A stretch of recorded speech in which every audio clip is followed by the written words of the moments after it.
시청자 여러분 안녕하십니까? 뉴스 앤 이슈 시작합니다. 먼저 오늘의 주요 뉴스부터 보시겠습니다. 국민의힘이 비상대책위원회를 열어서 권성동 원내대표의 직무대행체제로 새 비대위 구성을 준비하기로 했습니다. 하지만 서병수 전국위 의장이 새 비대위 출범을 위한 전국위 소집에 응할 수 없다며 제동을 걸고 나서면서 당내 갈등이 격화될 전망입니다. 최근 집권 여당의 혼란한 상황과 관련해 윤석열 대통령은 의원들이 중지를 모은 결론이면 존중해야 한다며 사실상 당무에 선을 그었습니다. 이재명 체제로 출발한 민주당에 대해선 국익과 민생을 위해 하나가 돼 일해야 한다고 말해 영수회담 제안에 신중한 입장을 보였습니다. 민주당 새 당대표 자리에 오른 이재명 신임 대표는 첫 최고위원회의를 주재하면서 공식 일정을 시작했습니다. 이 대표는 당대표 산하의 민생경제 관련 대책기구 설치를 지시하고 윤석열 대통령과 영수회담을 거듭 제안했습니다. 지난주 파월 미 연준 의장이 잭슨홀 미팅에서 금리 인상 의지를 강하게 밝힌 영향으로 국내 금융시장도 직격탄을 맞고 있습니다. 국내 증시는 3% 안팎의 급락세로 출발했고 원달러 환율도 장중 한때 1,350원 선까지 육박하며 불안한 모습을 보이고 있습니다. 오늘 코로나19 신규 확진자는 4만 명대로 떨어졌지만 위중증 환자는 엿새째 500명대로 재유행 이후 최다를 기록하고 있습니다. 방역 전문가들은 항공기 탑승 전 해외 현지에서 받는 코로나19 검사를 폐지해야 한다고 밝혔습니다. 낸시 펠로시 미 하원 의장의 타이완 방문 이후 군사 긴장이 고조된 가운데 미 군함이 예고한 대로 타이완 해협을 통과했습니다. 중국은 어떤 도발도 언제든지 좌절시킬 준비가 돼 있다며 군용기 10대를 동원해 무력 시위를 벌였습니다.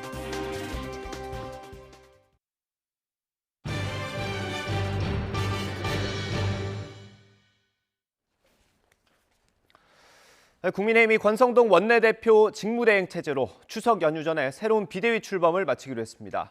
하지만 서병수 전국위원회 의장이 새 비대위 출범을 위한 전국위 소집에 응할 수 없다며 부정적인 입장을 밝히면서 돌발 변수로 떠올랐습니다.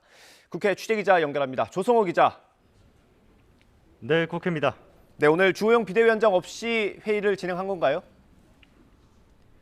네, 직무정지된 주호영 위원장이 불참한 가운데 법원 가처분 결정에 따른 후속 조치를 논의했습니다. 국민의힘은 회의에서 현 비대위가 비대위원 전원 사퇴 없이 새 비대위가 구성될 때까지 책임을 다하고 비대위원장 직무대행은 권성동 원내대표에게 맡기기로 결정했습니다.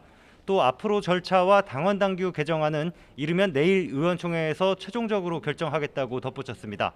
권성동 원내대표는 출근길 YTN과 만나 새 비대위 출범에 대한 당내 일부 반대 여론에 다수 의견을 따라야 한다 이렇게 반박했습니다. 직접 들어보시죠. 의원 다수의 뜻에 따라서 결과가 나오면은 설사 자신의 뜻과는 좀 반대된다 하더라도 거기에 대해서 승복하는 것이 조직원의 어떤 조직이나 단체 구성원의 당연히 취해야 될 태도다 이렇게 보고 있습니다. 또 비대위 회의에서 자신의 거취는 새 비대위 출범 후 스스로 결정하겠다고 밝혔습니다. 이 발언도 들어보시겠습니다. 제 거취는 새로운 비대위 구성 이후 제가 스스로 결정하겠습니다. 당의 위기는 새로운 비대위 출범으로 마무리되어야 합니다. 추석 연휴 전에 새로운 비대위가 출범할 수 있도록 네, 비대위를 새로 만들려면 전국 상임 전국위 그리고 전국위원회를 열어야 하지 않습니까? 근데 서병수 의장은 좀 부정적인 입장을 밝혔다고요? 네, 서병수 의원은 YTN과 통화에서 새 비대위를 위한 전국위 소집 요구에 응할 수 없다고 못 박았습니다. 악법도 법이라고 생각하고 전국위원회 의결을 거친 현 비대위 체제가 잘못이라는 법원 결정 취지를 존중해야 한다며 권성동 원내대표의 사퇴를 촉구했습니다. 새 비대위를 만들려면 전국위 의결이 필요한데 전국위 의장이 부정적 입장을 밝히면서 돌발 변수가 생긴 겁니다. 다만 당규상 당대표에게도 전국위를 소집할 권한이 있어서 실제 추진 과정에서 당내 갈등이 격화할 소지가 있습니다. 이와 관련해 권성동 원내대표는 YTN 취재진과 만나 서병수 의장에게 다시 한번 전국위 소집을 부탁할 예정이라면서 고위 당직자는 의총 결과에 따라야지 본인의 철학에 따라 움직여선 안 된다고 강조했습니다. 들어보겠습니다. 의원총회에서 의원들의 결론을 얻은 다음 거기에 따라서 움직여주는 것이, 행동하는 것이 원내대표의 책무이고 전국위 의장도 저는 마찬가지다 이렇게 보고 있습니다. 그래서 그 부분에 있어서는 서병수 의장께서 그 생각을 좀 바꿔주시기를 부탁드리겠습니다. 반면에 새 비대위가 꼼수라고 지적해온 의원들은 권 원내대표의 사퇴를 거듭 압박하고 있습니다. 윤상현 의원 기자회견 내용입니다. 권성동 원내대표는 스스로 사퇴함으로써 당의 조속한 정상화의 물꼬를 터주시기 바랍니다. 아울러 비대위를 유지한다는 입장을 철회하고 반면에 대표적인 윤핵관인 장제원 의원은 새 비대위를 출범시키는 역할을 누구에게 맡기겠느냐며 권성동 직무대행 체제를 엄호했습니다. 들어보시죠. 새로운 비대위를 출범시키기로 했는데 새로운 비대위를 출범시킬 사람이 없잖아. 의원총회에서 다수 의원들이 그 문장 하나에 대해서까지 서로 얘기를 하고 다수가 합의해서 그 입장문을 했잖아요. 일단은 그 입장문대로 가는 게 맞지 않아요. 그걸 존중해야죠. 밖에 나가서 딴소리 하는 게 당에 도움이 될까요? 법원 결정 이후 대구 경북 지역에 머무는 이준석 전 대표는 어젯밤 SNS에 영화 반지의 제왕에 나오는 전투 장면과 함께 오늘은 아니에요. 오늘 우리는 싸운다. 이런 글을 올렸습니다. 언론 인터뷰에서 당이 가처분 한 방 더 맞아야 한다고 말하기도 했는데요. 국민의힘의 새 비대위 추진에 대해서도 추가적인 법적 대응을 예고하는 행보로 풀이됩니다. 네, 민주당은 오늘 새 지도부가 공식적으로 활동을 시작했죠. 네, 민주당 이재명 신임 대표와 최고위원들은 서울 동작구 국립서울현충원 참배로 첫 일정을 시작했습니다. 그러고 나선 조금 전에 어제 전당대회에서 선출된 최고위원들과 함께 첫 최고위원 회의를 주재했는데요. 이 자리에서 이 대표는 첫 지시로 당 대표 산하의 민생경제 위기 관련 대책기구와 민주주의 위기 관련 대책기구 설치를 지시했다고 밝혔습니다. 또 민생과 경제 위기 극복을 위한 윤석열 대통령과의 영수회담과 여야의 초당적 협력을 거듭 요청했습니다. 들어보시죠. 윤석열 대통령께 다시 한번 공식적으로 영수회담을 요청드립니다. 민생 앞에 여야와 정쟁이 있을 수 있겠습니까? 경제 위기를 극복하기 위해서라도 한반도의 이 불안과 대결의 기운을 완화하고 평화를 유지하기 위해서라도 여야가 초당적으로 머리를 맞대고 친 이재명계 박찬대 서영교 최고위원은 첫 회의 발언에서 윤석열 대통령 부인 김건희 여사 의혹들과 관련해 검찰과 경찰의 공정한 수사를 기대하기 어렵다며 특검 추진을 주장하기도 했습니다. 다만 박홍근 원내대표는 검경의 수사가 미진하고 여론이 요구하면 추진할 수밖에 없을 거라며 속도 조절에 무게를 뒀습니다. 들어보시죠. 최근에 하여튼 나온 수사들로 보면은 아마 국민들의 결국은 검찰 못 믿겠다, 경찰은 결국 이미 줄서기 한 거 아니냐라고 하는 그런 목소리가 커질 수밖에 없을 테고, 그런 여론이 더 강하게 형성된다면 저희도 부득이 이제 특검 부분을 여당에 강하게 요구할 수밖에 없지 않겠습니까? 이 대표는 오늘 오후엔 신임 지도부와 경남 양산 평산마을을 찾아 문재인 전 대통령을 예방합니다. 전당대회를 거치면서 당내 친 이재명계와 비이재명계 첨예한 갈등이 빚어지기도 했는데 이런 계파 분열 양상을 극복하려는 통합 의지가 반영된 것으로 보입니다. 지금까지 국회에서 YTN 조성호입니다. 네, 이런 여당의 혼란에 대해 윤석열 대통령의 첫 반응이 나왔습니다. 의원들이 중지를 모은 결론이면 존중하는 게 맞다고 했습니다. 사실상 당무에 선을 그은 걸로 볼 수 있습니다. 이재명 체제로 출발한 민주당에는 국익과 민생을 위해 하나가 돼 함께 일해야 한다고 말했습니다. 취재기자 연결합니다. 조은지 기자. 네, 용산 대통령실입니다. 네, 윤 대통령 그동안 당무에 거리 두기를 해왔죠. 오늘 발언도 비슷하게 읽히네요. 네, 당무에는 개입하지 않겠다는 기존 원칙을 재확인한 것으로 보입니다. 새 정부 초기부터 내내 이어진 여당의 내용, 특히 지난주 법원 판결 이후 지도부 공백 상태에 빠진 국민의힘 상황에 대해 이른바 윤심을 궁금해하는 목소리, 나아가 일정 부분 윤 대통령이 역할을 기대하는 분위기가 있었는데요. 윤 대통령은 오늘 출근길 약식회견 때 의원들이 중지를 모은 결론은 존중하는 게 맞는다, 이렇게 말했습니다. 어제 대통령실 고위 관계자가 했던 말, 국회의원은 헌법기관이며 중지를 모아 고심해서 내린 결론에 일이 잘 해결되길 기대한다, 그 이상 할 말이 없다라고 했던 것과 비슷한 맥락입니다. 직접 들어보겠습니다.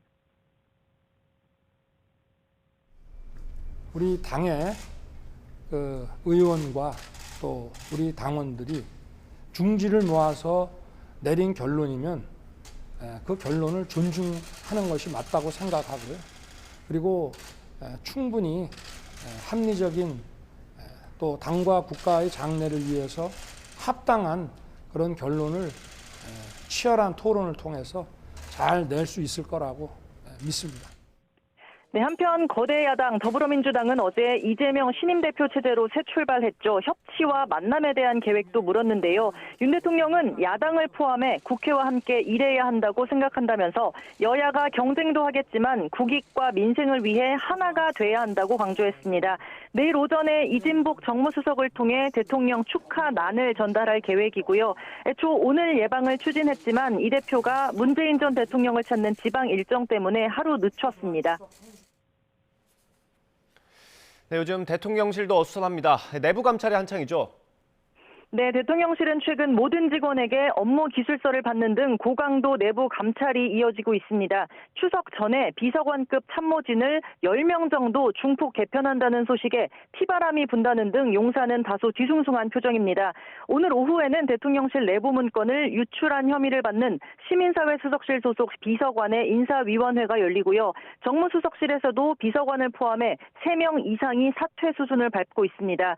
일련의 인적 쇄신의 의의와 배경을 묻자 윤 대통령은 대통령실은 유능해야 하고 자세와 역량에서 최고여야 한다고 밝혔습니다. 들어보겠습니다. 이 대통령실이라고 하는 것은 국민에게 가장 헌신적이고 가장 유능한 그런 집단이 돼야 국민에게 제대로 봉사할 수가 있고 가장 중요한 기관이기 때문에 늘 그런 국가에 대한 헌신적인 자세 그리고 업무 역량 이런 것들이 늘 최고도로 유지돼야 된다고 생각합니다. 네, 대통령실 고위 관계자는 YTN에 인적 쇄신은 조직 진단을 통해 확정된 일로 당장은 정무수석실, 시민사회수석실부터 개편하지만 모든 부서가 곧 겪을 일이다라고 설명했습니다. 또 다른 고위 관계자는 윤 대통령이 과거 국정원 댓글, 국정농단, 조국 사태 등 정권과 맞서는 수사를 거듭하면서 공직자는 평소 업무 능력과 복무 자세, 도덕성에서 흐트러짐이 없어야 한다는 높은 기준이 생겼다고 설명했습니다. 윤 대통령은 오늘 출근길에 또 지난주 잇따라 시장을 찾은 일을 거론하면서 어려운 경제 상황에 생업에 종사하는 분들을 보니 고맙고 죄송한 마음이 함께 들었다라고 말했습니다. 이어 지난 몇 년 사이 나라 빚이 늘어 1,000조에 육박한다면서 정부도 긴축을 할 수밖에 없지만 서민 지원과 미래를 위한 투자 등 돈을 쓸 때는 확실히 쓰겠다고 강조했습니다. 지금까지 용산 대통령실에서 YTN 조은지입니다. 지난주 파월 미 연준 의장이 잭슨홀 미팅에서 금리 인상 의지를 강도 높게 천명한 여파로 오늘 우리 증시는 급락세를 보이고 있습니다. 원달러 환율은 1,348원을 넘어 장중 연고점을 경신했습니다. 취재기자 연결합니다. 박병환 기자. 네, 경제부입니다. 네, 파월 의장의 매파적 발언에 대한 여파로 오늘 우리 주가는 급락하고 원달러 환율은 오르고 있다고요. 네, 지난주 금요일 미국 와이오밍 주에서 열린 잭슨홀 미팅에서 파월 미 연준 의장이 강력히 금리 인상 의지를 밝히자 미국 증시가 급락한 데 이어 오늘 우리 증시도 직격탄을 맞고 있습니다. 코스피는 전 거래일보다 2% 이상 하락한 2,420선까지 떨어졌고 코스닥도 2% 이상 하락한 780선을 오르내리고 있습니다. 원달러 환율은 전 거래일에 비해 15원 이상 오른 1,347원에서 48원 선에서 거래되고 있습니다. 지난 23일 기록 기록한 장중 연고점 1346.6원을 돌파한 겁니다. 오늘 오전에 열린 시장 상황 점검 회의에서 방기선 기재부 1차관은 시장에서 과도한 쏠림 현상이 나타날 경우에 대비해 시장 안정을 위한 정책적 노력을 강화하겠다고 말했습니다. 오늘 회의는 미국에서 열린 잭슨 홀 회의가 우리 금융, 외환, 채권 시장에 미칠 영향을 점검하기 위해 열렸습니다. 현재 한미 간 기준금리는 2.5%로 같지만 9월 미국 연준이 0.75%포인트 기준금리 인상을 할 것이 유력해 이에 따라 다음 달부터 한미 금리 차는 0.75%포인트로 벌어지게 됩니다. 이에 따라 한국은행 금융통화위원회는 10월과 11월 두 차례 회의에서 0.25%포인트 금리 인상이 불가피해 보이며 이 경우 한은 사상 처음으로 6연속 기준금리를 인상하게 됩니다. 지금까지 경제부에서 전해드렸습니다. 미국이 자국 산업 보호를 위해 인플레이션 감축법과 반도체 지원법을 제정해 국내 자동차와 배터리, 반도체 업계에 피해가 우려되고 있습니다. 정부는 오늘 국장급 대표단을 파견한 데 이어 다음 주에는 통상교섭본부장, 9월 중에는 산업부 장관까지 미국에 보내서 문제 해결에 나선다는 방침입니다. 취재기자 연결해서 자세한 내용 알아보겠습니다. 이승윤 기자. 네, 경제부입니다. 네, 정부 대표단이 오늘 오전 미국 워싱턴으로 출국했다고요. 네, 그렇습니다. 산업통상자원부와 외교부, 기획재정부, 국장급 대표단이 오늘 오전 2박 3일 일정으로 미국 워싱턴 DC로 떠났습니다. 미국이 자국 산업 보호를 위해 제정한 인플레이션 감축법과 반도체 지원법 때문에 국내 자동차와 배터리, 반도체 업계에 피해가 우려되는 만큼 미국 행정부와 의회 인사를 만나 협의하기 위해서입니다. 인플레이션 감축법은 전기차 보조금 지급 요건을 올해부터 북미에서 최종 조립된 전기차로 한정했습니다. 이에 따라 올해부터 한국과 일본, EU가 미국에 수출하는 전기차들이 대당 1,000만 원의 보조금 혜택을 받을 수 없게 될 전망입니다. 게다가 내년부터 배터리의 광물, 부품 요건까지 추가되면 북미에서 생산된 전기차도 보조금을 받기 어려워질 가능성이 커집니다. 배터리의 핵심 광물인 리튬은 58%, 코발트는 64%, 흑연은 70%를 중국 재련 시설에 의존하고 있어 배터리 업계가 보조금 요건을 단기간에 충족하기는 어렵습니다. 정부는 연내에 미 재무장관이 발표할 배터리 광물 부품 요건 하위 규정에 우리 기업의 요구가 반영될 수 있도록 총력을 기울인다는 방침입니다. 반도체법은 미국에서 이 반도체에 신규 투자하는 기업의 재정 지원과 투자세액 공제를 제공하되 안전장치 조항에 따라 향후 10년간 중국의 신규 투자를 할 수 없도록 규정했습니다. 대표단은 반도체법이 메모리 등 범용 반도체 관련 설비에 대해 안전장치 조항 예외를 인정하는 만큼 이를 활용할 수 있도록 미국 측과 협의한다는 계획입니다. 정부는 다음 주 인도태평양 경제 프레임워크 IPF 장관 회의에는 안덕근 통상교섭본부장을 파견해 협의를 고위급으로 격상한다는 계획입니다. 이어 9월 중에는 이창양 산업부 장관도 미국을 방문해 협상에 나설 예정입니다. 이 장관은 인플레이션 감축법이 도전이자 기회라며 잘 대응하면 미국에서 전기차 배터리 분야에 큰 성과가 있을 것으로 보고 있다고 말했습니다. 산업부는 최근 한미 정상회담을 계기로 미 상무부와 함께 개설한 한미 반도체 파트너십과 공급망, 산업대화 채널로 적극 활용해서 논의 중이라고 설명했습니다. 지금까지 경제부에서 YTN 이승윤입니다.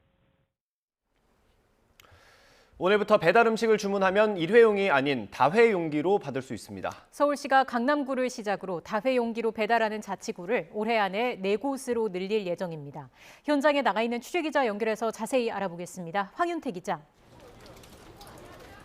네, 서울 역삼동의 배달 음식 전문점에 나와 있습니다. 네, 지금 황 기자가 들고 있는 게 오늘부터 배달에 사용되는 그 다회용기 같은데 배달부터 수거까지 어떤 방식으로 진행됩니까? 네, 이곳 음식점은 점심시간이 되면서 라이더들과 손님들로 붐비고 있습니다. 평소와 다른 점은 일회용품으로 배달하는 대신에 이 다회용기로 배달이 이루어진다는 점인데요. 용기는 대용량 3종류와 양념통을 포함해 총 11가지 종류로 이루어져 있습니다. 급식판도 있는데 대량 주문을 받을 때 사용됩니다. 다회용기는 한 번 사용하고 버리는 일회용기 대신 여러 번 사용할 수 있어 무분별하게 배출되는 일회용 쓰레기를 효과적으로 줄일 수 있다는 장점이 있습니다. 이 식당을 비롯해 서울 강남군의 200여 곳이 다회용기 배달을 시범 운영하는 제로식당으로 지정됐는데요. 오늘부터 이곳에 배달 음식을 주문하면 음식이 다회용기에 담아 배달됩니다. 배달 앱으로 다회용기를 사용하는 음식점을 선택해 이용할 수 있는 겁니다. 먼저 소비자가 주문하면 식당에선 다회용기에 담은 음식을 가방에 넣어 주문지로 보내고요. 소비자는 식사를 마친 뒤 다회용기를 다시 가방에 담아 집 앞에 놓고 가방이 부착된 QR코드를 찍어 회수를 신청하면 됩니다. 다회용기를 회수하면서 별도의 보증금이나 추가 비용이 없는 것도 장점입니다. 이렇게 수거된 다회용기들은 인근의 세척 공장으로 옮겨지는데요. 하루에 10만 개를 친환경 세제로 살균 소독해 다시 제로 가게들로 돌아가게 됩니다. 서울시는 지난해 10월부터 지난 1월까지 강남구에서 시범 사업을 진행했는데요. 사업이 쓰레기 절감에 효과가 있다고 판단해 지난 4월 4개 배달앱 운영사와 업무 협약을 체결하고 주문 시스템 개발을 추진했습니다.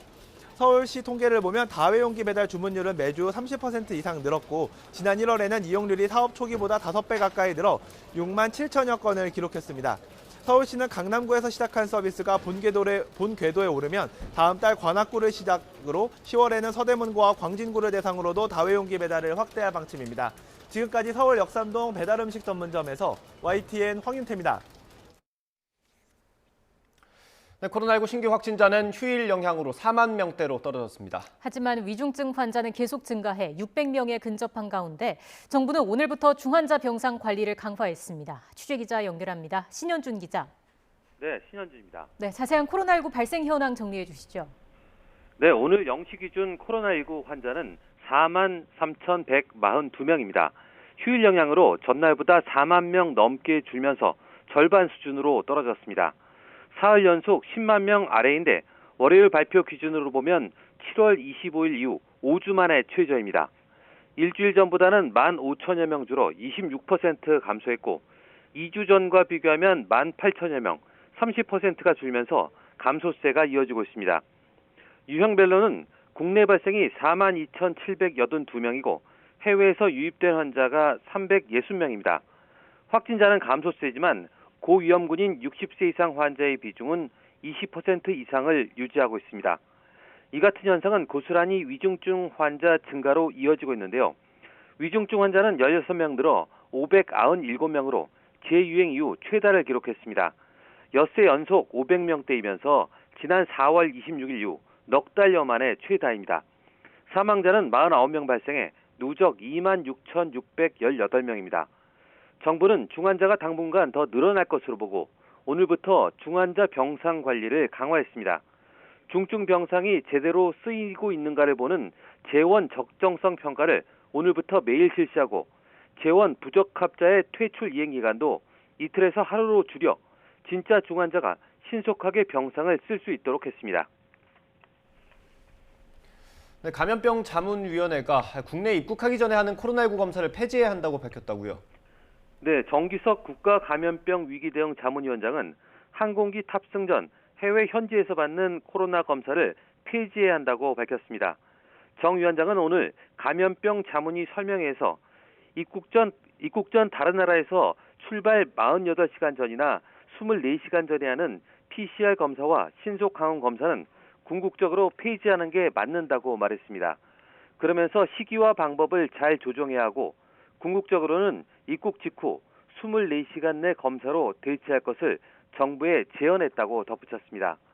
정 위원장은 입국 전 코로나 검사가 굉장히 부실하게 이루어지는 경우가 많고 비용 지출도 크다며 검사 정확성과 효용성, 개인 부담을 생각해 폐지로 위원회의 의견을 모았다고 설명했습니다.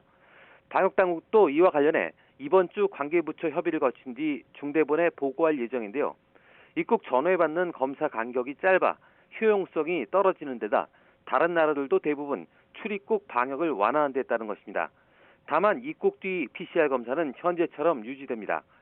현재 OECD 38개 나라 가운데 입국 전 검사를 요구하는 나라는 우리나라와 일본뿐이고 일본도 다음 달 7일부터는 3차 이상 백신 접종자에게는 입국 전 검사를 요구하지 않기로 했습니다. 지금까지 사회 2부에서 YTN 신현준입니다.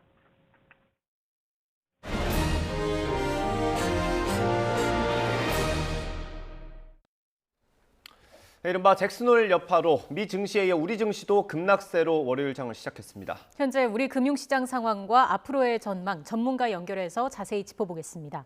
박정호 명지대 특임 교수 연결돼 있습니다. 교수님 나와 계시죠? 예, 안녕하세요. 예, 안녕하십니까. 지금 코스피, 코스닥 둘 다 2%대 하락하고 있는 것 같습니다. 미국이랑 비교하면 좀 충격이 어떻습니까? 예, 지난주 미국은 다우지수 같은 경우는 4.22% 하락했고요.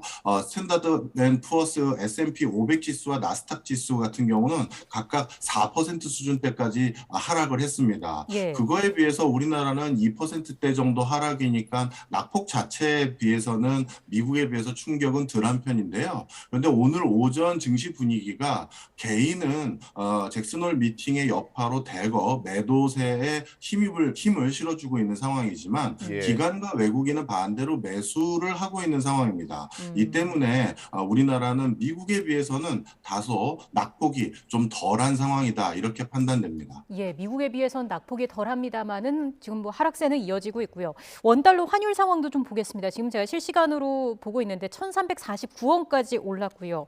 상단을 어디까지 좀 열어둬야 할까요?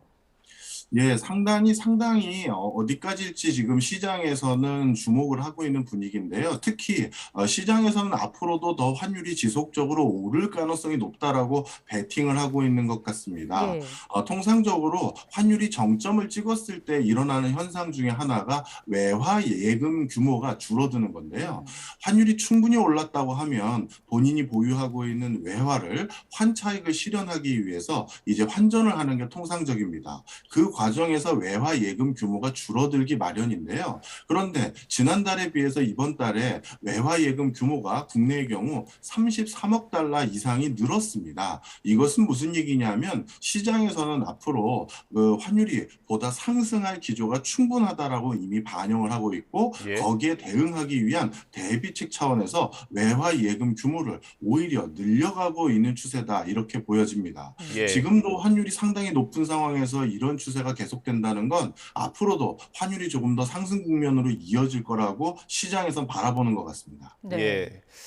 지난 주말에 있었죠. 세계 중앙은행 총재들이 다 같이 모이는 자리 잭슨홀 미팅이 있었는데 여기서 파월 의장의 발언이 이번 주식시장에 영향을 미치고 있는 겁니다. 발언 내용이 어땠습니까?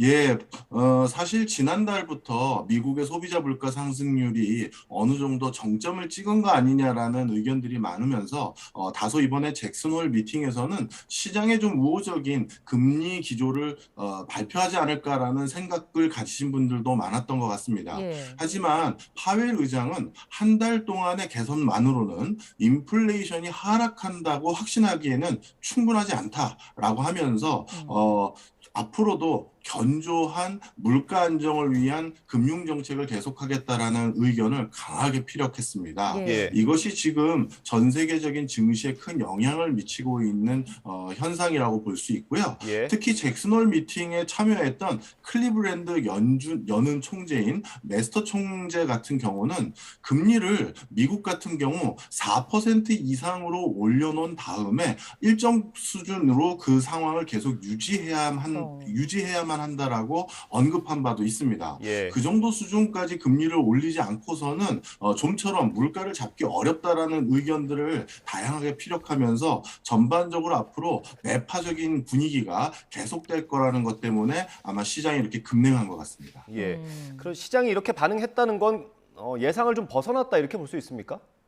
예, 맞습니다. 우리나라뿐만 아니라 주요 국가들 중에서요, 소비자 물가 상승률 자체의 수치는 다소 꺾인 나라들이 좀 있습니다. 그렇기 때문에 단기간에 너무 빠른 속도로 금리를 올린 것을 바탕으로 경기 침체가 우려되는 상황에서 이제 물가도 어느 정도 안정 국면이 됐다라고 한다면 금리 인상 기조를 조금 완화적으로 좀 돌리지 않겠냐라는 전망들도 조심스럽게 해본 사람들이 있었었는데요. 네. 그러나 지금 분위기로서는 기준으로는 당분간은 금리 상승의 견조한 흐름을 수정할 생각이 전혀 없는 듯한 흐름이고요. 심지어 유럽 같은 경우는 이제부터 본격적으로 고강도 금리 인상이 예고되는 상황까지 이번 잭슨홀 미팅에서 확인이 되면서 앞으로 그 증시뿐만 아니라 경기에 대해서 크게 우려해야 될 내용들이 더 많았던 것 같습니다. 예.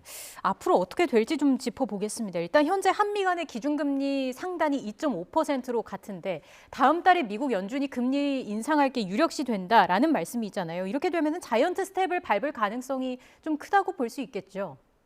예, 맞습니다. 사실 잭슨홀 미팅에서 파웰 의장의 발언은 거의 다음 달에 있을 미 FOMC 회의에서 75bp의 수준에 준하는 금리 인상을 이미 예고했다라고 볼 수가 있습니다. 그렇게 되면 지금 한국과 미국의 금리 상단은 동일한 수준인데요. 네. 어쩔 수 없이 다음 달에 미국이 추가적인 금리 인상을 하게 되면서 우리나라와 미국의 금리 역전 현상은 어쩔 수 없이 일어날 것으로 전망됩니다. 예. 특히 다음 달에는 우리나라에선 금통위원 회의가 일어나지 않기 때문에 예. 우리나라와 미국의 금리 역전 현상은 만약에 다음 달 미국 연준이 금리를 올리게 되면 한동안 이어질 수밖에 없고요.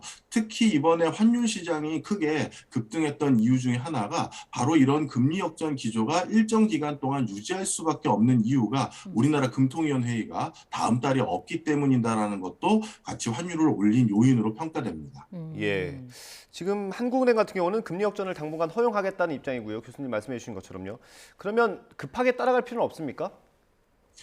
사실 실질적으로 올해 한국은행의 금통위원 회의가 2번 남아 있는데요. 10월 달하고 11월 달입니다. 그런데 우리나라 한은 총재께서도 이미 여러 언론 인터뷰를 통해서 예고한 바가 있습니다만 단계적으로 이번에도 금리 인상을 어느 정도 진행할 수밖에 없다라는 의견들을 조심스럽게 피력하신 바 있습니다. 따라서 10월 달과 11월 달도 우리나라도 25bp 가까운 금리 인상을 2번 연달아 할 것 같고요. 예. 그렇게 되면 한은 역사상 6번 연달아 금리를 올린 건 이번이 처음이 될 건데요.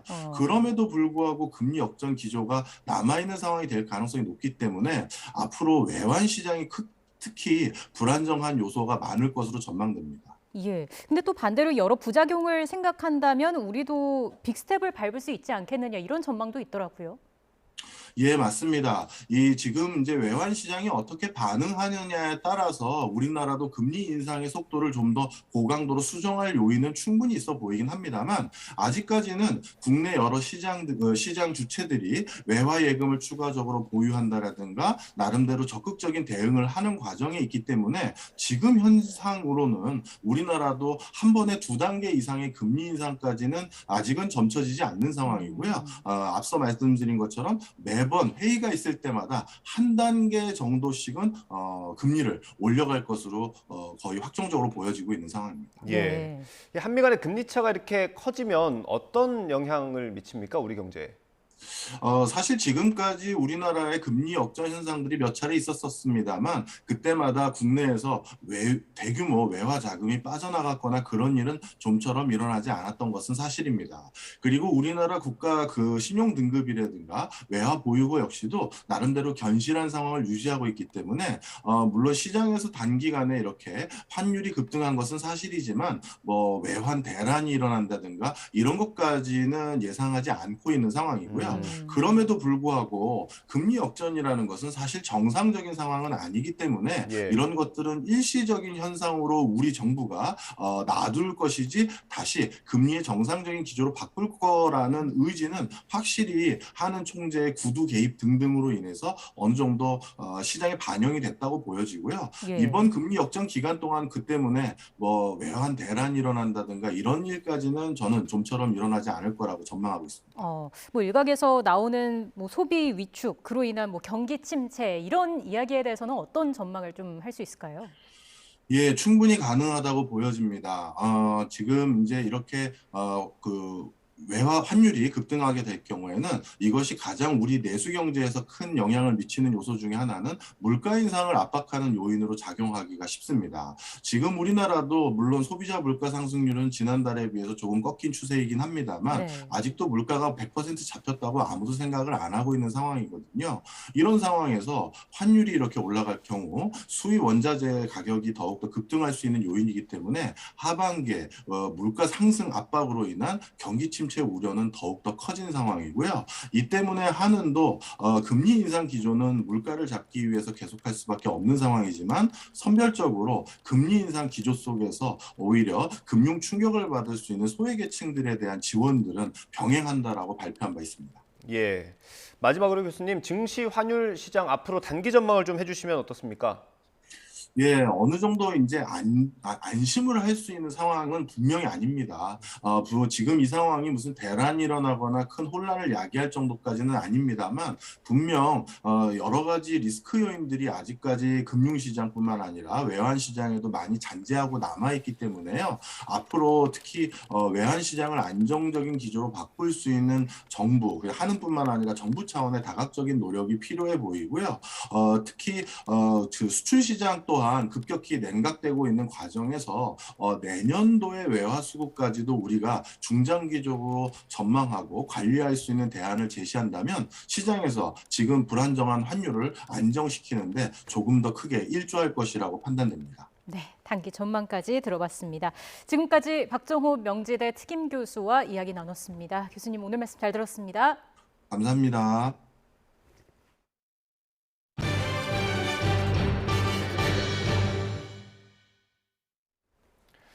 경찰이 성상납 의혹을 받고 있는 국민의힘 이준석 전 대표를 조만간 소환하는 방안을 저울질하고 있습니다. 윤석열 대통령의 부인 김건희 여사의 허위 경력 의혹에 대해서는 불송치 결정을 내릴 것으로 보입니다. 자세한 소식 취재기자 연결해서 들어보겠습니다. 김철희 기자.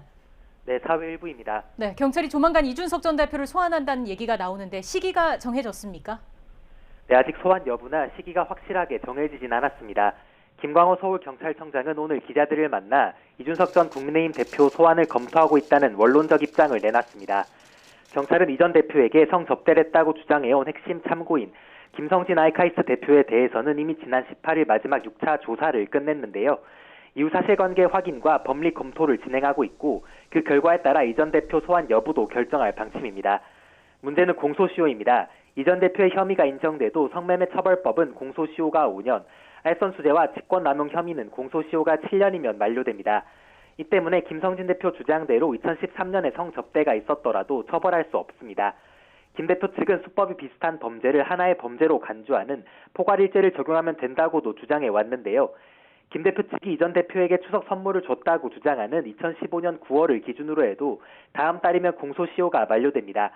경찰이 오늘 공소시효 전까지 결론을 내겠다고 거듭 밝힌 만큼 이르면 다음 달 초 이 전 대표를 불러 조사할 가능성이 커 보입니다. 다만 서면 조사 가능성에 대해서도 예단하지 않겠다고 밝혀 이 전 대표를 부르지 않고 사건을 마무리할 가능성도 있습니다. 네, 김건희 여사 허위 경력 의혹에 대해서는 불송치 결정이 내려질 것 같다고요? 네, 초오늘쯤 경찰이 김건희 여사의 허위 경력 의혹 관련 수사 결론을 내놓을 것으로 점쳐졌는데요. 법리 검토가 끝나지 않아 마무리까지는 조금 더 시간이 걸릴 것으로 보입니다. 김광호 서울청장은 기자간담회에서 허위 기재 부분에 대해 실무진 차원의 확인 작업이 남아있다며 곧 결론이 날 것으로 전망했습니다. 김건희 여사 사건도 대부분 공소시효가 만료돼 경찰은 조만간 불송치 결정을 내릴 것으로 보입니다.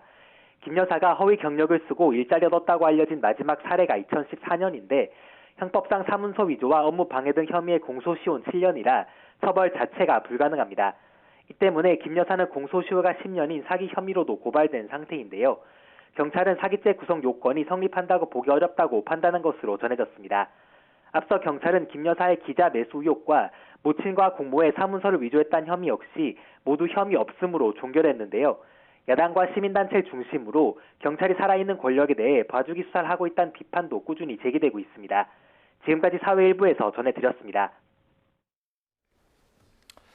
최근 10년 동안 자살이나 사고로 위장해 사람을 숨지게 한 뒤 1억 원이 넘는 보험금을 탄 보험 사기 사건이 30건 넘게 발생한 걸로 파악됐습니다.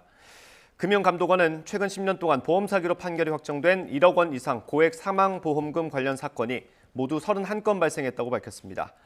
분석 결과 가해자 특성을 보면 특정한 직업이 없는 50대가 가족을 상대로 살인을 저지른 뒤 흉기나 약물 또는 사고사로 위장하는 경우가 가장 많았습니다. 흐린 날씨 속에 약하게 가을비가 내리고 있습니다. 물기를 머금은 공기가 더 선선하게 느껴지는 월요일인데요. 궂은 날씨에도 불구하고 이곳은 따뜻한 빛으로 넘쳐납니다. 휠체어를 사용해야 하는 어린이들을 돕기 위한 특별한 행사가 진행되고 있기 때문인데요. 오피니언 리더와 프로골퍼 등 다양한 사람들이 한마음으로 행사에 참여하고 있습니다. 행사 참가자들이 다양한 이벤트에 참여하다 보면 자동적으로 기부금이 적립됩니다. 또한 자선 경매 이벤트도 함께 열려 자연스러운 소통과 화합의 자리가 될 것으로 보이는데요. 상상인 ESG 그린 서밋 행사를 통해 조성된 기금은 휠체어 사용 아동을 위한 맞춤형 진동 휠체어 지원과 장학금 지급, 그리고 교육 지원과 인식 개선 활동에 사용될 예정입니다. 오늘은 전국이 대체로 흐린 가운데 곳곳에 산발적인 비가 내리고 있습니다. 비의 양은 많지 않겠는데요. 수도권과 강원, 충청과 호남 지방에 5mm 안팎의 적은 비가 내리겠고요. 영남 지방에는 빗방울 정도만 떨어지겠습니다. 내일 새벽부터 모레 사이에는 전국에 또 한 차례 비가 내리겠습니다. 특히 강원 산간에는 최고 100mm 이상의 많은 비가 쏟아질 전망입니다.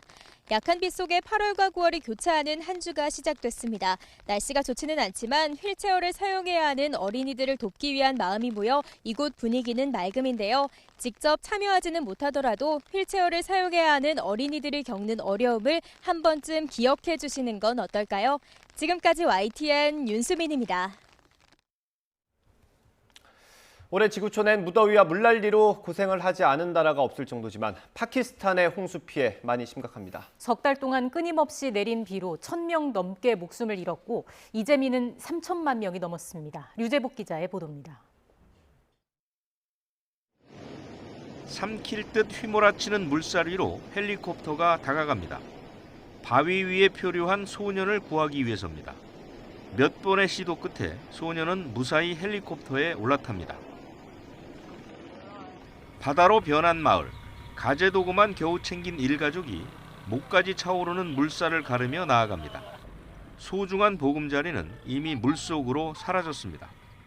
सामान ले रहे हैं हम खुद घर उधर पानी में डूब गए हैं कोई सामान कैसे तरीके से आएगा सामान तो हम खुद देखो कैसे क्या हालत में ले आ रहे हैं 무시무시한 흙탕물에 100만 채 가까운 집이 사라졌습니다.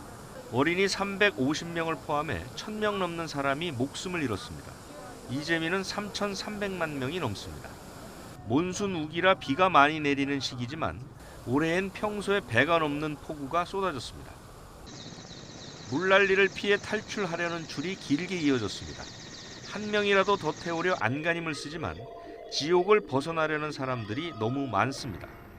ज़मींदारों के पास रखा हुआ जो सीड है वो भी नहीं होगा खाने के लिए कुछ नहीं है तो गवर्नमेंट के लिए तो दुश्वारी पेश आएगी 농작물 대부분이 물에 잠겨버려 당장 먹을거리 구하기도 막막합니다. 파키스탄에 닥친 10년 사이 최악의 기후재앙.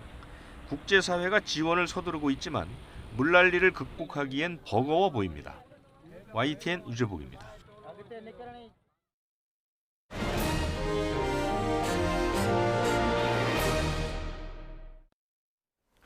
오늘의 정치권 이슈 짚어보겠습니다. 김병민 경희대 개건 교수, 서용주 더불어민주당 상근부 대변인 두 분과 함께합니다. 어서 오십시오. 안녕하세요. 안녕하세요.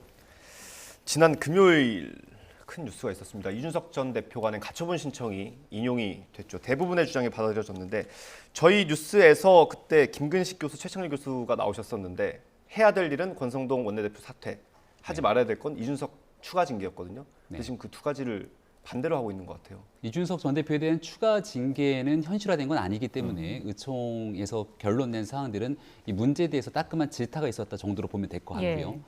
그리고 권성동 원내대표의 사퇴 부분은 지금 현재 즉각적으로 밝히고 있지는 않지만 아마 마음이 일부 있긴 한 것 같습니다. 근데 그럼에도 불구하고 상황에 대한 문제의 심각성을 인지하고 있다면 권성동 원내대표가 즉각적인 사퇴를 통해서 이 문제를 바로잡는 첫 번째 쇄신의 출발점을 삼아야 되거든요. 네. 오늘 아침에도 권성동 원내대표가 직무대행에 대한 역할을 바탕으로 비상대책위를 소집했는데 재판부의 판단에 대해서 얼마든지 이의를 제기하고 문제를 삼을 수 있겠습니다마는 일단 재판부가 내린 결정 속에서 지금 있는 비대위 위원들과 함께 비대위 회의를 열게 되는 것들에 대한 명분을 찾기는 매우 어려울 겁니다. 당 내에서도 권성동 원내대표에 대한 거취 문제부터 책임 제기까지 상당 부분 여러 의견들이 있는 만큼 지금 지난 토요일에 있었던 의총의 결과만을 바탕으로 무리하게 밀어붙이기에는 상황이 매우 복잡하다 이렇게 말씀드립니다. 예, 부 대변인님 상대 당 이야기여서 어디까지 말씀을 해주실지 모르겠습니다. 네. 권성동 원내대표 어떻게 해야 할까요? 있는 그대로 얘기하면 제가 누차례 얘기했어요. 이게 그 권성동 원내대표가 직무대행을 내려놓을 때 원내대표도 내려놨으면 여기까지 왔을까? 뭐 과거 지난 얘기지만 그 다음에 좀 뭐 추가 징계 이준석 대표에 대한 추가 징계 부분이 뭐 아직은 현실화되지 않았다 하지만 오늘 보면 경찰 소환 떴죠. 그런 걸로 또 응수하는 게 아닌가라는 생각까지 들 정도로 아직도 이 국민의힘에 있는 윤핵관이라고 불리는 분들의 정치 싸움은 끝나지 않았다. 네. 제가 봐서 미천이 다 드러난 것 같아요. 미천이 다 드러났는데 미천이 드러났으면 물러나는 게 말하자면 정치적인 어떤 액션이고 뭐 언어라고 할 수 있겠죠. 행동이고. 근데 미천 드러났는데 몸으로 때우려는 느낌이에요. 느낌상. 근데 정치는 그런 게 아니죠. 특히나 국민의힘은 공당이고 거기 집권당이고 심지어 국민의 어떤 국정 운영의 책임과 이런 여러 가지를 책임지고 있는 당이란 말입니다. 네. 근데 저는 제일 우려스러운 게 국민을 두려워하지 않는 것 같아요. 그러니까 그 안에서 본인들의 어떤 권력 다툼만 계속 하는 거고 국민의 삶이 어떻게 되든 말든 간에 우리는 일단 이준석 대표한테 질 수 없어. 그리고 우리는 뒤에 윤석열 대통령이 있어. 네. 어떻게든 버텨보면 될 것 같아. 이런 느낌이라서 굉장히 좀 안타깝다. 그러다 보니까 지금 최근에도 이제 가장 좀 보면서 염려스러운 게 법을 지켜야 될 정당이 결국에는 사법부에서 결론을 내렸잖아요. 그러면은 어떻게 해야겠어요? 원칙대로 지켜가야죠. 그러니까 불법 건축물이라고 법원에서 얘기를 했어요. 짓지 못하는데 불법 건축물이 지었다. 그러니까 건물을 빼라. 그러니까 비대위는 구성할 수 없고 다시 돌아가라고 했는데 사람을 바꿔요. 건축물에 다시 다른 사람이 들어가서 사는 거예요. 그러니까 이런 부분들은 국민들이 보기에 납득을 할 수 없다. 그래서 저는 지금도 늦었지만 권성동 원내대표가 거취를 빨리 하고 일주일 내에 추석에서 뭐 비대위 구성하기보단 본인이 늦었지만 책임지고 물러난 다음에 그 다음에 따지고 보면 새로 이제 최고위를 다시 법원에서 한 대로 최고위를 구성하고 뽑고 나서 새 원내대표가 거기에 대한 직무대행을 맡는 게 그게 이제 순리고 원칙이다. 근데 아직도 국민의힘은 권력 다툼에서 해결이 못하고 있다. 그래서 너무 안타깝습니다. 그래서 하나 더 붙이면 저희가 답답한 게 누구를 만날 사람이 없어요. 국민의힘에 누구를 만나러 가야 되죠? 이준석 대표를 만나러 가야 될지 주호영 비대위원장 만나야 될지 권성동 원내대표를 만나야 될지 누구 하나 지금 민생을 논할 사람이 없다. 그런 부분에서는 민주당 너무 답답합니다. 건축물에 비유를 해주셨어요. 지금 상황에 대해서 이렇게 비유하는 분들 꽤 많더라고요. 일단 법원은 비상 상황이 아니라고 판단했는데 지금 당내 목표는 비대위로 가는 게 목표인 것 같아요. 그러니까 지금 과거로 돌아가기 어려울 정도의 비상 상황이 돼 있는 거를 아마 부인하는 분들은 없을 겁니다. 그러니까 법원의 가처분 신청의 판단은 그 당시 시점을 중심으로 언급하고 규정 지었겠습니다만 지금은 이제 국민의힘이 자타가 공인할 정도로 비상한 상황이 돼버렸기 때문에 과거의 최고의 체제로 돌아가게 된다면 당 대표는 직무가 6개월 정지가 돼 있는 상태고요. 모든 최고위원들이 다 사퇴를 했기 때문에 남아있는 최고위원은 김용태 전 최고위원 한 명의 상황입니다. 이미 전국위에서 비대위로 넘어가게 되면서 기존의 지도부가 해산됐다 이렇게 보는 것이 이제 당의 입장으로 보이고요. 실질적으로 지금 만약에 말씀 주신 여러 상황들처럼 이준석 전 대표가 정지돼 있는 기간 동안 원내대표가 그 일을 대행하면서 최고위원 나머지 선출직이 4명인데요. 4명의 최고위원을 다 전국위원회에서 뽑게 된다 그러면 재판부의 판단을 보게 되면 당원과 국민의 선택으로 만들어진 당대표를 이걸 전국위원회나 상임전국위원회가 규정짓는 것이 문제가 있다고 판단했는데 그럼 국민과 당원들이 뽑게 되는 최고위원은 다 사퇴를 했는데 그걸 대표성이 전국 전당대회보다 대표성이 현저히 떨어진다고 보는 전국위원회에서 대리로 다시 그 4명 전체 최고위원을 뽑아내는 것들에 대한 정당성은 어떻게 규정할 수 있겠는가 굉장히 혼란스러운 상황입니다. 지금은 이 내용들이 법적으로 우율해서 판단하기에는 너무 혼탁한 내용으로 변질돼 버렸기 때문에 지금은 정치력이 그 어느 때보다 중요한 상황이고요. 그래서 이 상황까지 오게 된 문제에 대한 총괄적인 책임을 결국 권성동 원내대표가 지고 신임 원내대표를 새로 선출해서 그 원내대표가 지도력과 정치력을 바탕으로 문제를 풀어내는 게 첫 출발점이 돼야 되는 것 아니냐 이런 목소리들이 이제 당에서 나오기 시작하는 거죠. 예, 저희가 지금 계속 그 자막으로 저희 뉴스 들어오기 직전에 나왔던 속보 관련 내용을 좀 띄워드리고 있었는데 서병수 전국위원장이 새 비대위 출범을 위한 전국위 소집을 안 하겠다고 밝혔습니다. 네. 또 그 권성동 직무대행 체제로 가야 한다라는 의견을 냈는데 이건 다 어떻게 좀 해석을 할 수 있을까요? 그러니까 지금 추석 전까지 빠르게 일을 수습하겠다라고 하는 건 당원 당규를 개정하고 개정된 당원 당규에 따라서 새로운 비대위를 구성하게 되면 당의 비상 상황임을 재판부가 자의적인 해석으로 판단할 여지를 줄이겠다는 겁니다. 근데 이를 시행하기 위해서는 마찬가지로 상임전국위원회, 전국위원회 의결을 거쳐야 되는 거죠. 근데 이를 하기 위해서 의총에서 의원들끼리 결론이 났으니까 나머지 기구 절차는 따라라라는 방식으로 진행하게 되면 이건 따라갈 수가 없다고 얘기를 하고 있는 겁니다. 그러니까 서병수 의원 같은 경우도 초창기 이제 이준석 전 대표 편에서 목소리를 일부 주장한 적이 있었습니다만 그래도 당의 중진 의원이기 때문에 당이 어려운 기회로 가게 됐을 경우에는 어쩔 수 없이 또 당 전체가 살기 위한 선택들을 한 적이 있거든요. 근데 만약 지금 현재 주장되고 있는 상황들처럼 또다시 비대위를 구성하기 위해서 상임전국위원회, 전국위원회를 열었을 때 그게 일사천리로 통과되면서 국민의 여론을 바탕으로 형성될 것이냐 이건 아무도 장담할 수가 없습니다. 저도 당의 전국위원 중에 한 명입니다. 근데 이 국회의원들만 전국위원이 있는 게 아니고요. 원외위원장을 비롯한 많은 사람들의 전국위원들이 있는데 의총에서 의원들이 결론 지었다는 내용만을 갖고 일사천리 밀어붙였을 때 전국위에서 부결되면 그 상황은 누가 책임질 겁니까?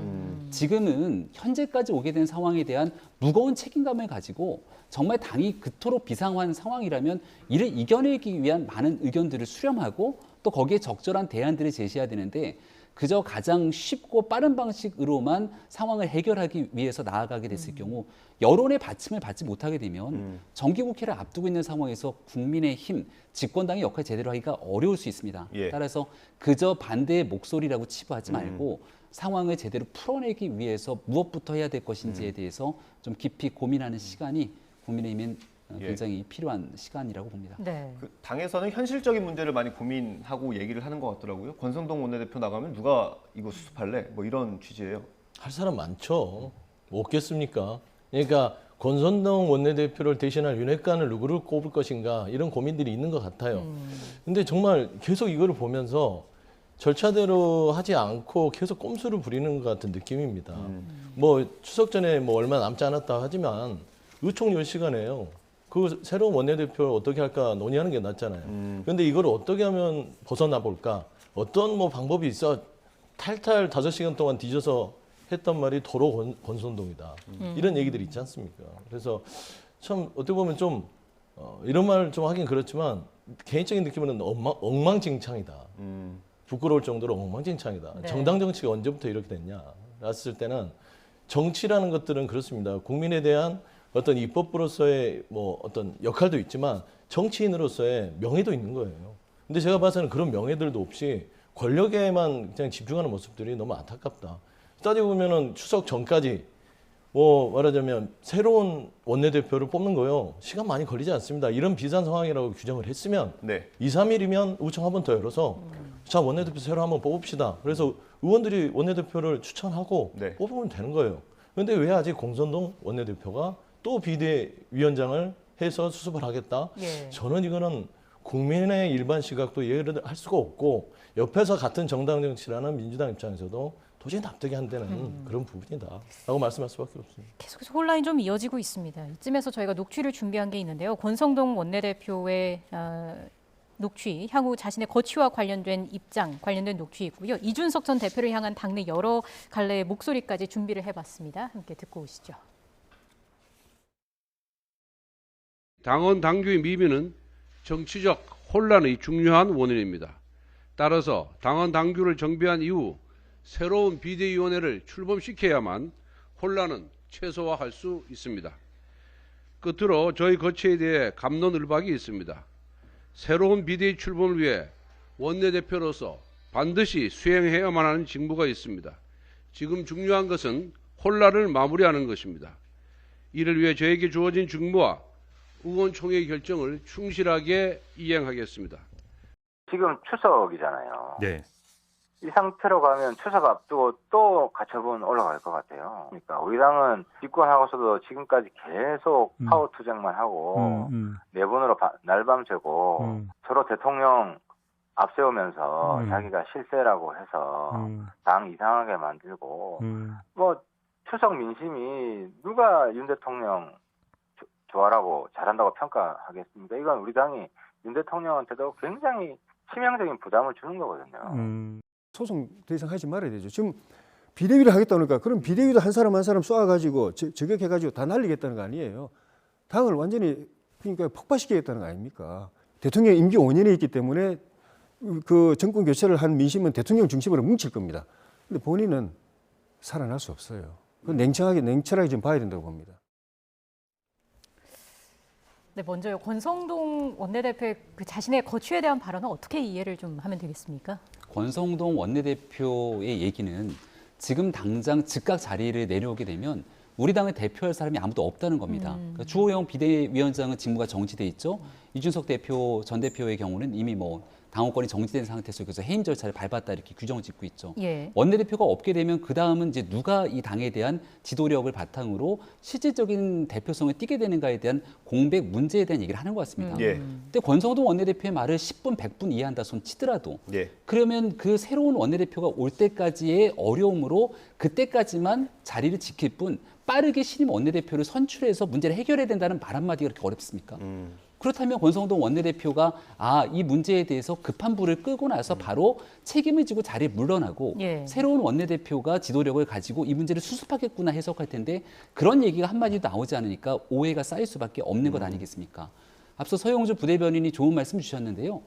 실질적으로 원내대표를 선출하기까지는 최소한 기간이 좀 걸립니다. 한 달 정도의 시간 선거운동도 해야 될 것이고요. 당이 비상 상황 아닙니까? 그럼 원내대표를 신속하게 이 비상 상황에서 선출하기 위해서는 매우 짧은 기간 동안에도 신임 원내대표 선출이 가능합니다. 그러니까 권성동 원내대표가 지금의 위기 상황에 책임을 지고 신임 원내대표가 뽑힐 때까지만 아주 임시적으로 문제를 해결하기 위해 자리를 지키겠다라고 얘기를 하면 아마 문제 삼는 당원들은 아무도 없을 겁니다. 그런데 오늘 권성동 원내대표 중심으로 그리고 지금 비상대책위원회의 주호영 위원장이 직무가 정지됐지만 나머지 비대위원들에 대한 거치 문제들도 사법적인 문제를 제기하면 언제든지 문제가 제기가 될 수 있는 상황 아닙니까? 이런 리스크를 줄여나가는 게 지금 해야 될 일인데 그 비대위원들과 함께 회의를 열게 됩니다. 그리고 나서 터지게 되는 리스크가 다시금 촉발되게 된다면 여기에 대한 책임은 또 누가 질 겁니까? 그러니까 상황 하나하나가 리스크를 관리하기보다는 더 큰 문제를 야기시킬 수 있기 때문에 지금은 이런 위기 상황들을 수습시킬 수 있는 상황에 대한 역량 판단이 끝났다고 보는 것이 당내에 여러 의견들이 나오고 있고요. 권성동 원내대표가 비록 오늘 오전까지 했던 여러 말과 행동들이 있지만 보다 많은 당원들의 의견을 들어가면서 추가적인 조치가 앞으로 수반될 경우들도 상당 부분 판단해야 되지 않을까 생각합니다. 좀 어쩐 굉장히 큰 어려운 과제가 있는데 권성동 원내대표 거취 논란까지 얹혀진 느낌이에요. 그래서 더 어려운 것 같아요. 윤석열 대통령 오늘 출근길 회견에서 이런 얘기를 했어요. 중지 모은 결론이면 존중하는 게 맞다. 이 입장은 어떻게 읽어야 될까요? 그러니까 저는 윤석열 대통령도 지금 국민의힘의 이 내용에 책임이 없다고 할 수는 없어요. 또 그렇게 얘기할 수밖에 없겠지만 따지고 보면은 윤석열 대통령께서 이준석 대표를 선거 때 잘 활용했다가 윤핵관들을 다시 당에 밀어넣으면서 토사구팽을 시켰잖아요. 그 이면에 있었다는 것을 우리가 추측을 했다가 내부 총질을 하는 당대표로 이준석 대표를 규정하면서 그게 사실로 드러나 버렸어요. 그러면서 이 내용이 격화된 겁니다. 그러면은 윤석열 대통령은 또 자유로울까요? 그래서 저는 이 모든 게 맞물려 있다. 그래서 뭐 남의 당 얘기라서 너무 박하게 하긴 그렇지만 이런 문제는 그러니까 윤석열 대통령이 당의 내용을 수습할 때 그러니까 보통 우리가 좀 속된 말로 끼릴 때 끼고 빠질 때 빠져야 되는데 안 나서야 될 때는 나서서 당을 분란으로 이끌고 지금 나서야 될 때는 또 당의 의견을 존중해라. 이런 모습들을 보면서 역시 대통령을 처음 해봐서 그러신 것 같아요. 그래서 당정 관계도 잘 못 푸시는 것 같고 그래서 지금은 설령 좀 아마추어 정치인으로서는 좀 경험이 부족하지만 그럼에도 불구하고 지금은 대통령이 나서서 당을 수습하는 발언 정도는 해주는 게 맞다라고 좀 생각하고 있습니다. 박하게 말씀을 안 주신다고 하고 상당히 박하게 말씀해 주셨는데요. 일단은 대통령의 이 상황에서의 당무에 관련된 언급이 하나라도 조금 과한 방식으로 규정이 되게 되면 그 또한 더 큰 논란의 소지가 있을 수 있습니다. 일단은 의총을 통해서 의견들이 나왔던 상황이고 이 안에서 당의 어떤 결정이 나오든지 간에 당무에 관한 일에서 풀어가야 되는 건 당의 역할임이 다시금 규정진 것이고요. 여기에 조금 더 구체적인 내용들이 들어가서 대통령이 언급을 하게 되면 혼란한 당의 상황에 오히려 불난데 기름을 붓는 역할이 될 수 있기 때문에 말을 상당히 아꼈다. 오히려 이제 곧 정기국회가 시작되고 추석을 앞두고 있는 상황 속에서 민생 중심으로 국민과 함께 일할 수 있는 일에 대해서 훨씬 더 큰 강조를 한 것이 아닌가 생각합니다. 예. 이제 추석을 앞두고 있는데 가처분이라는 이슈가 또 밥상 위에 오르지 않을까라는 생각이 듭니다. 이준석 전 대표가 어제 그 SNS를 통해서 가처분 관련해서 걸 가능성을 좀 언급을 한 것 같고요. 하태경 의원도 앞서 들으신 것처럼 이 상태로 가면은 추석을 앞두고 가처분이 또 올라갈 것 같다 이렇게 예상을 했단 말이죠. 두 분의 예상을 좀 들어보고 싶습니다. 먼저 말씀해 주신다면. 이게 이제 따지고 보면 이준석 대표의 몸값이 매우 천정부지로 오를 것이다. 그러니까 이게 정치의 속성이지만 때릴수록 커지는 사람들이 있어요. 윤석열 대통령도 그런 케이스의 하나였었고. 근데 이준석 대표가 실질적으로는 지금 윤핵관들과의 싸움에서 저는 대승을 거뒀다라고 보는 것입니다. 그러면서 잠적해서 본인은 지금 관망하고 있는 거예요. 윤핵관들이 물러날 것인지 또 말하자면 문제를 또 초래할 것인지. 그래서 계속해서 이준석과 국민의힘의 가처분, 그다음에 권선동 원내대표도 밥상머리에 올라서 특히나 민생을 지금 대통령이 얘기하는데 그게 다 잡아먹을 공산이 크죠.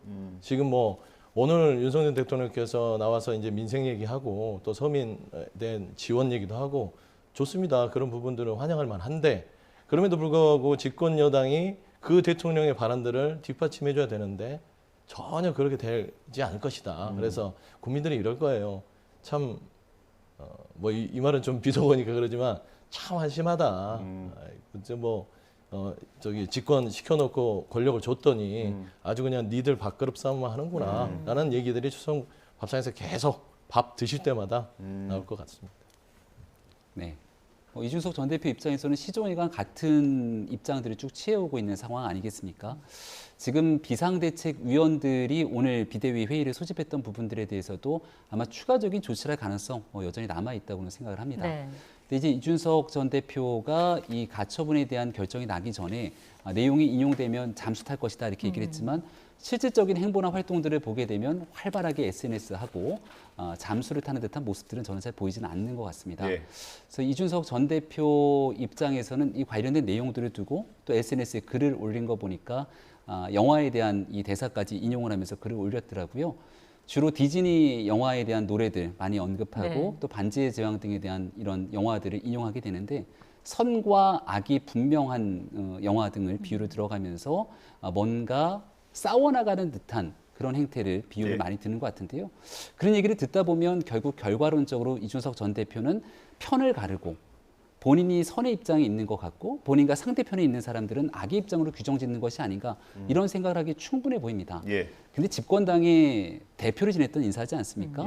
지금 가처분 소송 등을 통해서 본인의 권리를 구제하기 위한 역할들을 하고 있는 것으로 보이는데 실질적으로 국민들과 함께 집권하게 된 집권당의 역할 속에서 누군가와 끊임없이 이 이분법적인 뭔가 구분을 두어가면서 싸워가는 역할들을 하게 되는 것이 과연 이준석 전 대표가 원하는 정치인 것인지 한번 깊이 돌아볼 필요가 있고요. 늘상 많은 사람들이 하는 얘기는 국민의 먹고 살고 어렵고 힘든 문제를 풀어가기 위해서 다양한 이해관계를 조정하는 일이 결국은 정치의 핵심 본질인데 이런 이해관계의 조정보다 싸워서 이기는데 정치 기본 본질을 두고 있는 것은 아닌지 저는 이준석 전 대표가 왜 정치를 하는지를 좀 생각해 봤으면 좋겠습니다. 저희가 민주당 얘기로 넘어가기 전에 짧게 이 얘기만 다뤄보겠습니다. 지난 주말 의총에서 이준석 전 대표에 대한 징계를 촉구하지 않았습니까? 근데 굳이 그 자리에서 이걸 의원들이 총의를 모아서 결정했어야 됐는지 그 부분은 어떻게 보세요? 매우 아쉬움이 있죠. 그러니까 이준석 전 대표에 대한 바라보는 시각들은 아마도 많은 국민들께서 또 지켜보시고 당원들이 지켜보는 시각들이 있을 겁니다.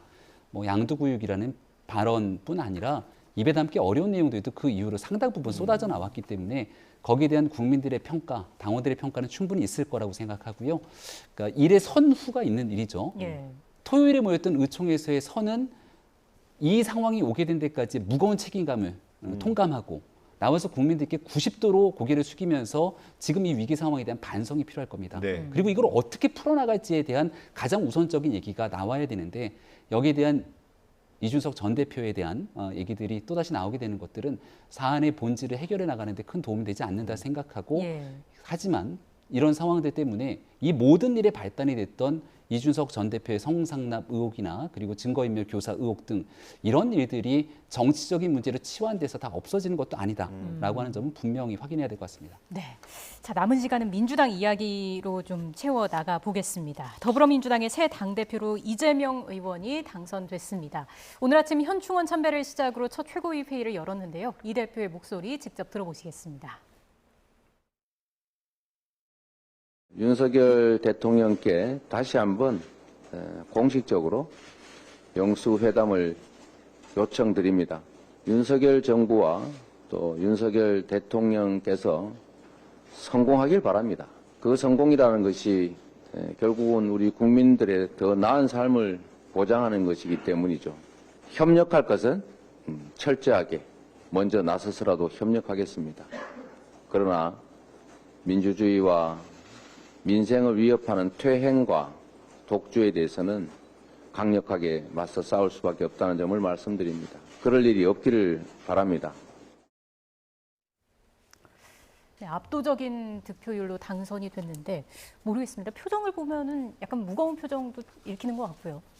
아무래도 이제 부담이 많이 되시겠죠. 그러니까 아까 말씀했듯이 이제 책임 정치에 대한 부분 그리고 이제 여의도의 초선이시잖아요. 여러 가지를 했고 대선 후보기도 하셨지만 네. 그런 의미에서 아마 조금 첫 회의가 어떤 무게감과 책임감이 쌓여서 좀 그런 표정들이 녹아내린 것 같고요.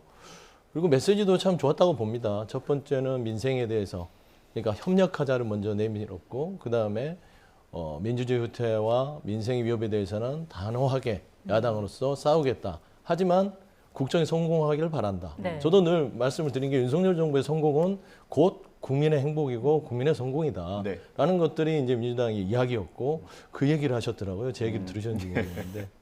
그래서 일단 그런 부분에서는 지금 이제 야당에서 이재명 대표가 됐을 때 사람들이 많이 우려를 했어요. 예. 좀 강하게 얘기하지 않을까. 예. 근데 제가 첫 일성을 보면 협력하고 상생하자 해서 먼저 정부의 손을 내밀었다. 이런 영수회담 제안 이런 부분들은 오늘 윤석열 대통령도 도스태핑에서 뭐 민생, 그다음에 민생에 여야가 없다라는 부분들을 얘기하셨기 때문에 네.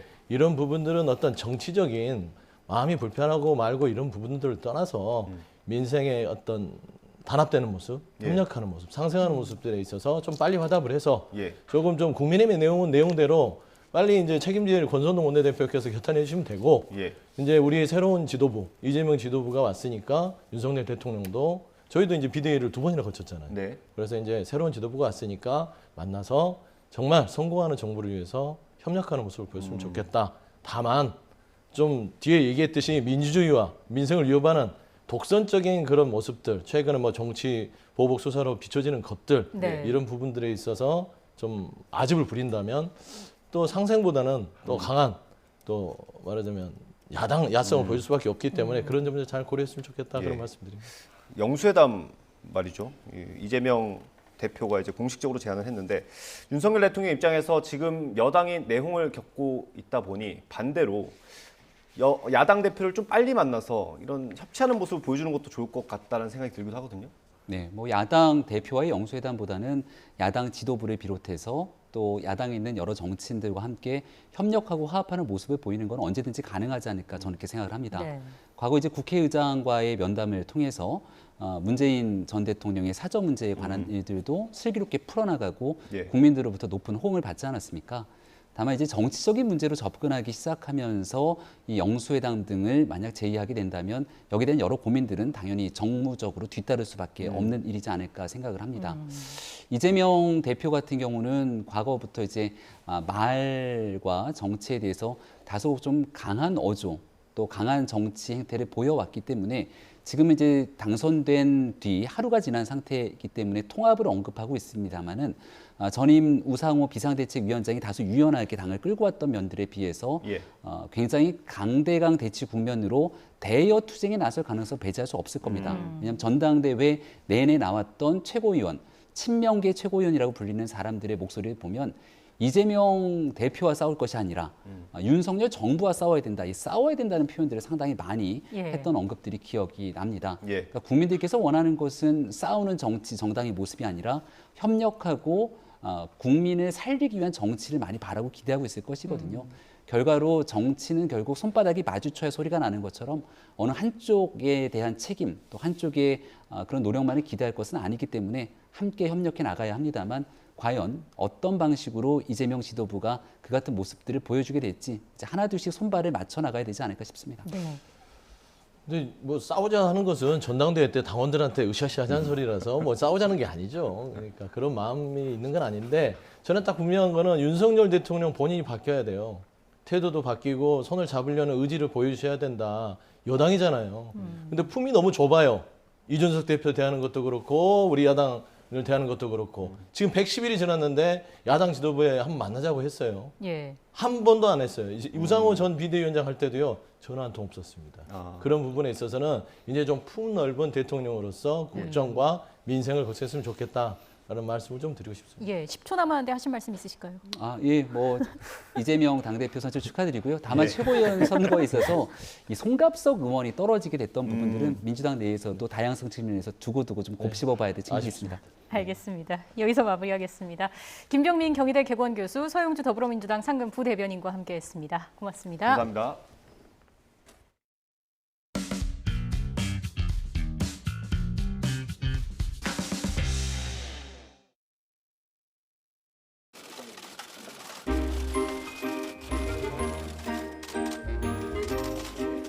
무거운 얘기들이 많이 있었어. 어떤 면에서 조금 마음이 무거우세요? 다 아시면서 그래요. 저는 뭐 경청했어요. 말씀 안 하셨어요, 의원님은? 네. 소감 한 말씀. 아이 아니 오늘 입장문 나오니까. 우선 이준석 전 대표의 성상납 의혹, 그다음에 또 증거 조작 도사 문제, 해당 행위라고 보여지는 발언들, 불사질러 버린다든지. 개고기니, 양두국이니 하는 이런 막말에 대해서 바람직하지 못하다는 의원들의 공감대가 형성됐다. 그래서 거기에 대한 책임을 이게 물어야 된다는 이야기들이 있었죠. 지도부의 판단이 좀 잘못된 것 같다. 다시 비대위 체제를 존속시키고 또 권성동 원내대표를 비대위원장 직무 대행으로 다시 하겠다. 이런 지도부의 방침은 그게 아니다. 민심의 목소리하고는 너무나도 좀 떨어져 있다. 비유를 제가 들어볼게요. 설렁탕을 시켜서 설렁탕을 주문을 취소를 했어요. 근데 설렁탕 주문을 취소한 것이지 공깃밥과 깍두기까지 취소한 것은 아니지 않느냐라고 주장하는 거하고 똑같은 것이고.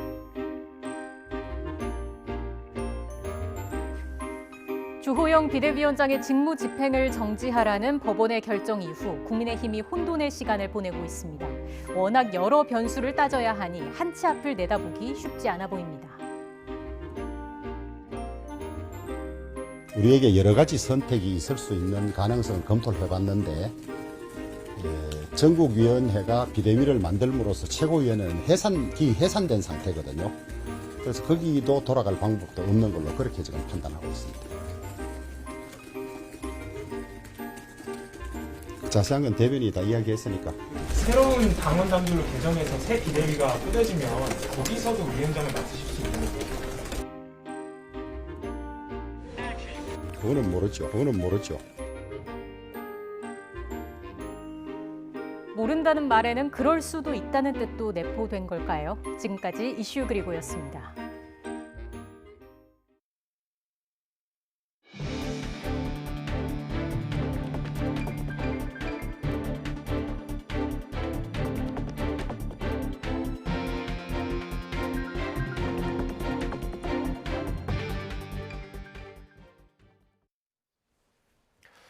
국민의힘이 새 비대위를 꾸리기로 한 가운데 윤석열 대통령은 출근길 약식회견에서 여당 의원과 당원들이 중지를 모았다면 존중해야 한다며 당무 개입에 선을 그었습니다. 민주당 이재명 신임 대표와의 협치에 대해서는 여야가 하나가 돼 일해야 한다는 대답으로 대신했습니다. 윤 대통령의 발언 들어보겠습니다. 우리 당의 의원과 또 우리 당원들이 중지를 모아서 내린 결론이면 그 결론을 존중하는 것이 맞다고 생각하고요. 그리고 충분히 합리적인 또 당과 국가의 장래를 위해서 합당한 그런 결론을 치열한 토론을 통해서 잘 낼 수 있을 거라고 믿습니다. 야당을 포함해서 국회와 함께 일을 해 나가야 된다고 생각을 하고 있고요. 늘 또 그런 말씀을 드렸고, 국익과 여야라는 것이 경쟁도 하지만 국익과 민생을 위해서는 하나가 돼야 된다고 생각합니다. 윤석열 대통령의 국정수행 지지도가 3주 연속 소폭 오름세를 보였다는 여론조사 결과가 나왔습니다. 리얼미터가 지난 22일부터 닷새 동안 전국 18세 이상 남녀 2,513명을 대상으로 조사한 결과 윤 대통령의 국정수행 긍정평가는 일주일 전보다 1.4%포인트 오른 33.6%로 집계됐습니다. 부정평가는 전주보다 2.5%포인트 떨어진 63.3%로 나타났습니다. 윤 대통령 지지율은 8주 연속 하락세를 보이다가 8월 2주차에 소폭 반등한 이후 3주 연속으로 올랐습니다. 부정평가는 8월 첫 주에 67.8%로 최고점을 찍은 이후 하락 흐름을 보이고 있습니다. 리얼미터 측은 이번 조사에 법원의 가처분 인용 이슈는 반영되지 않았다고 설명했습니다. 더 자세한 내용은 리얼미터 홈페이지나 중앙선거 여론조사 심의위원회 홈페이지를 참고하시면 됩니다. 더불어민주당 이재명 신임 대표가 첫 최고위원 회의에서 윤석열 대통령과 영수회담을 거듭 제안했습니다. 이 대표는 당대표 선출 후 처음으로 주재한 최고위원 회의에서 이같이 밝힌 뒤 민생 위기와 한반도 평화 유지를 위해 여야가 초당적으로 머리를 맞대고 논의해야 한다고 말했습니다. 다만 민주주의와 민생을 위협한다면 강력하게 맞서 싸우겠다며 적절한 견제 속에 민생 제일의 원칙으로 협력의 길을 찾아내주길 당부한다고 설명했습니다. 국민의힘은 더불어민주당 이재명 신임 대표 선출에 대해 축하 인사와 함께 협치를 당부했습니다. 권성동 원내대표는 오늘 아침 비대위 회의에서 민주당 이재명 대표 선출을 축하한다며 첫째도 둘째도 마지막도 민생이라던 말을 실천하기 위해 100마디 미사여구보다 한 번의 협치 노력이 절실하다고 밝혔습니다. 주말에 있었던 국민의힘 의원총회를 요약하면 이렇습니다. 비대위로 넘어갈 비상 상황이 아니라는 게 법원의 판단이었는데 꾸역꾸역 다시 비대위를 꾸리겠다는 결론입니다. 이준석 전 대표를 대놓고 겨냥한 부분도 있습니다. 당 내에서는 반발이 터져 나왔습니다. 법원 결정에 반하고 민심을 외면했다는 비판입니다. 이번 판단으로 민주주의와 당을 죽였다는 지적도 있습니다. 사퇴 압박을 받는 권성동 원내대표의 반응이 나왔습니다. 오늘 아침 출근길에 이런 말을 했습니다. 의원총회 과정을 통해서 어떤 사안에 대해서 찬성 의견도 나오고 반대 의견이 나옵니다. 그런데 의원 다수의 뜻에 따라서 결과가 나오면은 설사 자신의 뜻과는 좀 반대된다 하더라도 거기에 대해서 승복하는 것이 이제 조직원의 어떤 조직이나 단체 구성원의 당연히 취해야 될 태도다 이렇게 보고 있습니다. 어떻게 자신의 뜻과 반대되는 의견이 결론이 되었다 했다고 해서 거기에 대해서 반발하고 하는 것은 당에 결코 도움이 안 됩니다. 법원 결정을 비판하거나 불복 절차를 밟는 것까지는 비난하지 말라고 할 수 있습니다. 다만 법원의 판단을 무시하고 우회하는 건 또 다른 문제입니다. 다수 의견에 반발하면 당에 도움이 안 된다는 권성동 원내대표의 말과도 배치됩니다. 당의 뜻과 반대되는 판단이 나왔다고 해서 아예 무시하는 건 법치와 민주주의에 도움이 되지 않는다는 지적이 나오는 이유입니다. 이복현 금융감독위원장은 악화한 대외 여건과 관련해 시장 점검을 강화하겠다고 밝혔습니다. 이 원장은 오늘 긴급 금융시장 상황 점검회의를 열고 지난 주말 미국의 잭슨홀 미팅 이후 미국의 금융시장 불안과 관련해 대응 방안을 논의했습니다. 이 원장은 대외 불확실성이 커지고 있지만 우리 경제의 대외 건전성이 양호하고 기초 여건도 좋다며 악화한 대외 여건을 충분히 감내할 수 있다고 말했습니다. 한덕수 국무총리는 종합부동산세 부담 완화 법안과 관련해 국민을 위한 정치, 국민을 위한 정치라면 조속히 타결돼야 한다고 밝혔습니다.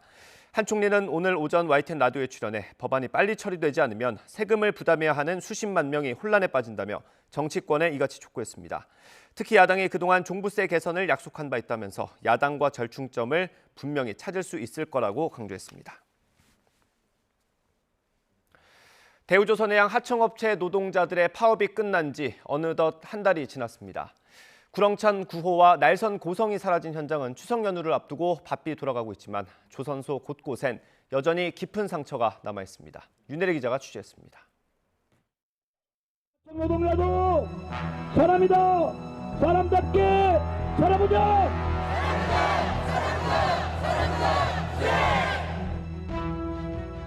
파업이 끝나고 메말랐던 독엔 다시 푸른 바닷물이 들어찼습니다.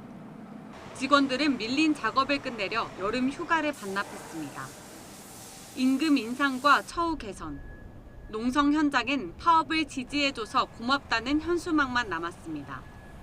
51일 동안 농성이 이어졌던 이곳의 1도크에는 현재 새로운 선박 건조 작업이 한창입니다. 바로 옆에는 농성으로 진수를 하지 못했던 30만 톤급 초대형 원유 운반선이 시운전을 앞두고 마무리 작업 중입니다. 노동자들의 삶은 달라졌을까? 20m 높이에서 고공농성을 벌였던 이학수 씨는 한때 관심을 받았을 뿐 정작 변한 현실은 없다고 말합니다. 파업이 끝나고 더 나아져야 되는데 회사에서는 노동자를 탄압하려고 더 거세게 지금 저항하고 있는 것 같아요. 앞으로 이제 국회에서도 뭐 구조를 바꿔야 된다고 노력하고 있는데 앞으로 저희가 더 힘차게 또 바꿔 나가야 될 문제인 것 같습니다. 조선소 쪽문 다리 밑에는 천막이 다시 쳐졌습니다. 파업하는 동안 회사가 폐업하면서 돌아갈 곳을 잃은 안준호 씨와 동료들이 고용 승계 합의를 지키라며 농성을 시작한 겁니다. 그만두거나 폐업한 업체의 조합원들에게는 조합을 탈퇴하고 들어와라. 그렇지 않으면 입사가 곤란하다. 이거는 명백하게 노조 탄압이거든요. 원청과 하청, 노조와 비노조 간 깊게 팬 갈등은 모두에게 상처로 남았습니다. 원청 직원은 뭐 한 달에 600만 원 받고 뭐 이런 이야기를 했어요. 누가 뭐 반문을 했는데 원청이 600만 원을 왜 받나 이런 이야기도 하고 했거든요. 월급 얼마 들어온다 통장에. 그래가지고 내가 이제 찍어가 캡처해가 보여주는 적도 있고 이래요. 비단 조선소 문제만은 아닙니다. 매출에 큰 타격을 입은 주변 상인들은 파업이 불편합니다. 불안하죠. 그러니까 대우가 잘 돌아가야 우리가 먹고 살지, 상인들도. 장사 안 돼. 너무너무 안 돼. 지금 파업이 하면 안 되고 지금 인원을 해가지고 풀어야 나가야지. 사람이 들어와야 돼, 오빠는. 임시봉합, 대우조선해양이 마주한 현재 상황입니다. YTN 윤혜리입니다. 이번 대우조선해양 사태에서 터져나온 노사 간, 노노 간 갈등은 원청과 하청 사이에 지나친 임금 차이에서 비롯됐다는 지적이 많습니다. 이 문제를 풀기 위해 노사정이 TF팀을 가동할 예정인데 근본적인 대책을 마련할 수 있을지 주목됩니다. 박종혁 기자입니다.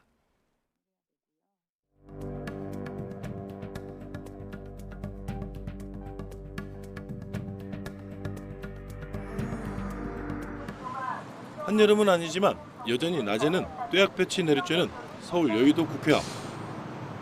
금속노조 거제통영고성 조선하청지회 김영수 지회장이 단식 농성을 이어가고 있습니다.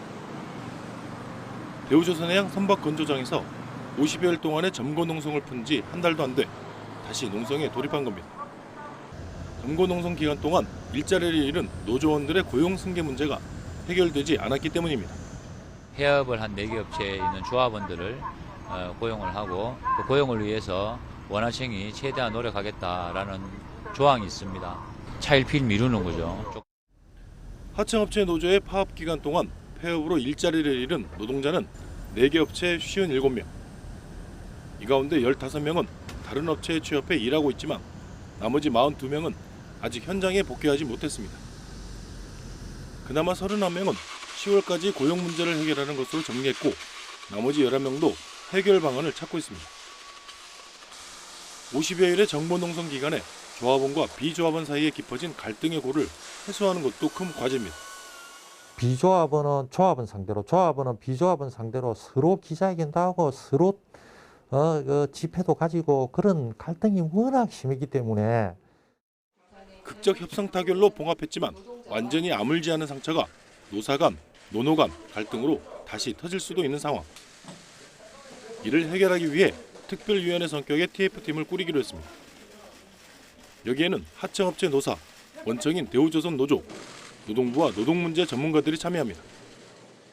제도적으로 잘못되어 있는 부분들, 또 협력사들이 상대적으로 소외되는 부분들, 이런 부분들은 같이 저희들도 노력해서 보완해 나갈 수 있도록.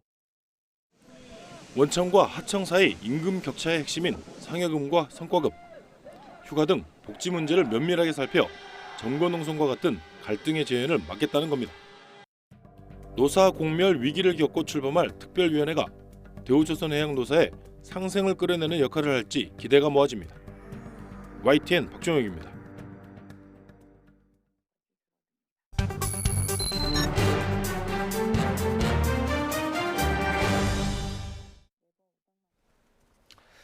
유전자 이상으로 온몸의 근육이 약해져서 목숨까지 잃을 수 있는 희소병이 있습니다. 단 한 차례 투약으로 치료할 수 있는 약이 개발이 됐는데 그 가격이 20억 원에 달합니다. 이번 달부터 건강보험이 적용됐고 모든 게 해결되는 것 같았지만 기준이 까다로워서 맞지 못하는 아이들이 있습니다. 한효리 양 어머니 전화로 연결돼 있습니다. 어머님 나와 계시죠? 네, 안녕하세요. 예, 어머니 안녕하십니까? 네, 안녕하세요. 일단 효리 양이 지금 몇 개월이죠? 효리는 2020년 6월생이고요. 예. 한국 나이로는 3살이고 이제 곧 다음 달이면 27개월이 되어갑니다. 이제 30개월도 채 되지 않은 아이가 전 세계적으로도 드문 희귀병을 앓고 있습니다. 이 척수성 근위축증이라고 하더라고요. 이게 어떤 병인가요? 척수성 근위축증은요. 유전자 돌연변이로 인해서 생기는 병이고요. 예. 운동신경세포가 소실되면서 생존 기능을 잃게 되는 질환이고 쉽게 생각하면 하루하루 근육이 점점 약해지는 희귀 질환이에요. 예. 그러면 이 병을 언제 어떻게 진단받게 되신 겁니까? 저희 효리 같은 경우에는 보통 돌 전까지는 내발 기기라든지 서지를 못했거든요. 예. 그리고 세워주면 걸음마 보조기로 몇 걸음 걸을 수 있는 상태였고 그냥 단순히 겁이 좀 많아서 아이가 못 걷나? 그리고 주변에서도 좀 14개월, 15개월까지 못 걷는 아이들이 있다라고 들어서 사실은 조금 많이 그렇게 믿고 있었는데요. 예. 이제 개월수가 조금씩 지나게 되면 아이가 성장이 돼야 되는데 성장이 안 되고 아예 좀 다리 힘이 이렇게 없어지고 빠지는 그런 느낌이 들더라고요. 근데 그때 걱정이 좀 되기 시작했고 아이가 타던 보행기까지도 탔었는데 그냥 앉아있기만 하고 전혀 움직이질 않더라고요. 그러니까 몸 자체가 퇴행이 되는 그런 느낌이 좀 들었어요. 그래서 이 아이가 주변에서 보니까 그때 좀 같은 친구인데도 못 걷는 친구가 있어서 그냥 한번 병원에 가서 검사를 한번 해보고 선생님 말씀을 좀 들어보는 게 좋을 것 같다고 해서 병원을 이제 가게 됐고 그게 한 14개월, 15개월 정도 병원을 좀 가게 됐습니다. 그렇군요. 처음에 진단을 받으셨을 때 얼마나 놀라셨을지 감히 짐작도 할 수가 없고요. 이 병이 발병 시기나 중한 정도에 따라서 유형이 나뉜다고 알고 있는데 효리는 어떻게 진단을 받았습니까? 효리는 이제 이 발병 시기라든지 악화 속도에 따라서 1형에서 4형까지 나누게 되는데 그 1형 같은 경우에는 6개월 전 그리고 2형 같은 경우에는 6개월에서 18개월까지 되는 아이들이 이렇게 나타나고요. 우리 1형 같은 경우에는 사실 치료를 받지 못하면 1형은 이전에 사망을 하거나 아니면 영구적으로 인공호흡기에 의존을 해야 되고요. 예. 이형은 유아기까지 좀 생존 가능한 걸로 알고 있어요. 저희 효리는 1형 다음으로 나쁜 예. 지금 2형으로 진단을 받았습니다. 예. 저희가 어머님께 양해를 구하고 사전에 효리 양의 영상을 받아서 지금 전해드리고 있습니다. 모자이크를 해서 전해드리고 있고요. 현재 효리 상태가 어떤지 저희가 영상을 지금 띄워드릴 텐데 보면서 설명을 좀 부탁드리겠습니다. 네. 네. 네, 지금 소파를 붙잡고 있는 모습입니다, 어머니.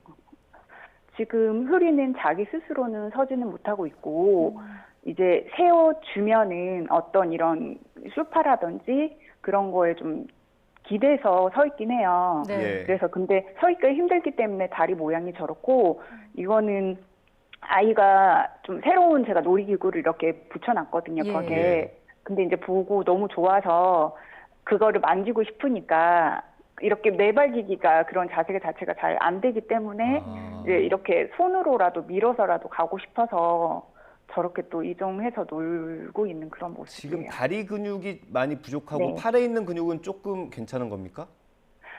팔도 잡는 거, 그러니까 이 그 병 자체가 예. 몸통에서 가까운 쪽에서 제일 좀 많이 문제가 되거든요. 아. 그러니까 허벅 다리라든지 복부 쪽에 힘이 없고 그 다음에 만세 같은 것도 못 하고요. 그러니까 손가락, 제일 먼 쪽이 손가락이나 발가락 쪽이잖아요. 예. 지금 서 있는 모습도 저거는 발목으로 그냥 기대 있는 거거든요. 그래서 아이가 다리가 많이 휘고, 네, 그런 상태이고 예. 혼자서는 그냥 보통 그냥 안 되는 생활이에요. 엄마가 다 도와줘야 하고 서 있더라도 너무 많이 넘어지기 때문에 제가 항상 옆에 잡아줘야 되니까 예. 붙어 있는 그런 상태거든요. 예. 어머님, 저희가 질문 드리는 것조차 너무나도 죄송스럽습니다. 치료는 그럼 지금 어떻게 진행이 되고 있습니까? 정말 다행하게도 그래도 질병의 진행을 막는 스핀라자라는 주사가 있어요. 네. 그래서 효리도 척수에 그 주사 자체가 척수에 투약을 해야 하고 사실 이 스핀라자도 아주 고가거든요. 예. 억대에 가까운 고가 약이기 때문에 이것도 한 방울이라도 떨어지면 예. 이렇게 아기의 몸무게에 맞게 그 용량을 투여를 해야 되잖아요. 예. 근데 한 방울이라도 떨어지면 안 되기 때문에 매번 아이한테 수변 마취를 해서 투약을 하고 있고요. 예. 이제 처음에 투약을 시작했을 때 4회차까지는 이렇게 0일차, 2주차, 2주 후, 또 63일차 이렇게 4회 용량을 투여를 받다가 예. 이외에는 4개월마다 투약을 받고 있어요. 예. 그래서 효리는 지금 5회차까지 예. 투약을 받았고 이제 아이의 이제 그 투약은 이렇게 해서 치료제는 이거 하나로 현재 받고 있고 예. 그리고 이제 몸이 굳지 않기 위해서 약간 아이에게 몸에 쓰는 거 그런 거를 가르쳐주고 싶어서 사실은 치료를 하기 위한 목적이 아니고 몸이 굳으면 안 되잖아요. 성장이 급격히 되는 아이기 때문에 예. 그래서 주 4회 재활 치료를 해주고 있습니다. 예. 그 아이가 힘들어하는 모습도 저희가 모자이크가 돼 있긴 하지만 전해지는 것 같고요. 지금 투약하고 있는 약보다 좋은 게 개발이 됐죠. 우리나라에서도 지난해부터 사용할 수 있게 됐고요. 졸겐스마라는 약이죠. 이게 한 차례만 맞으면 되는 겁니다. 이 소식 들으셨을 때 어떠셨습니까?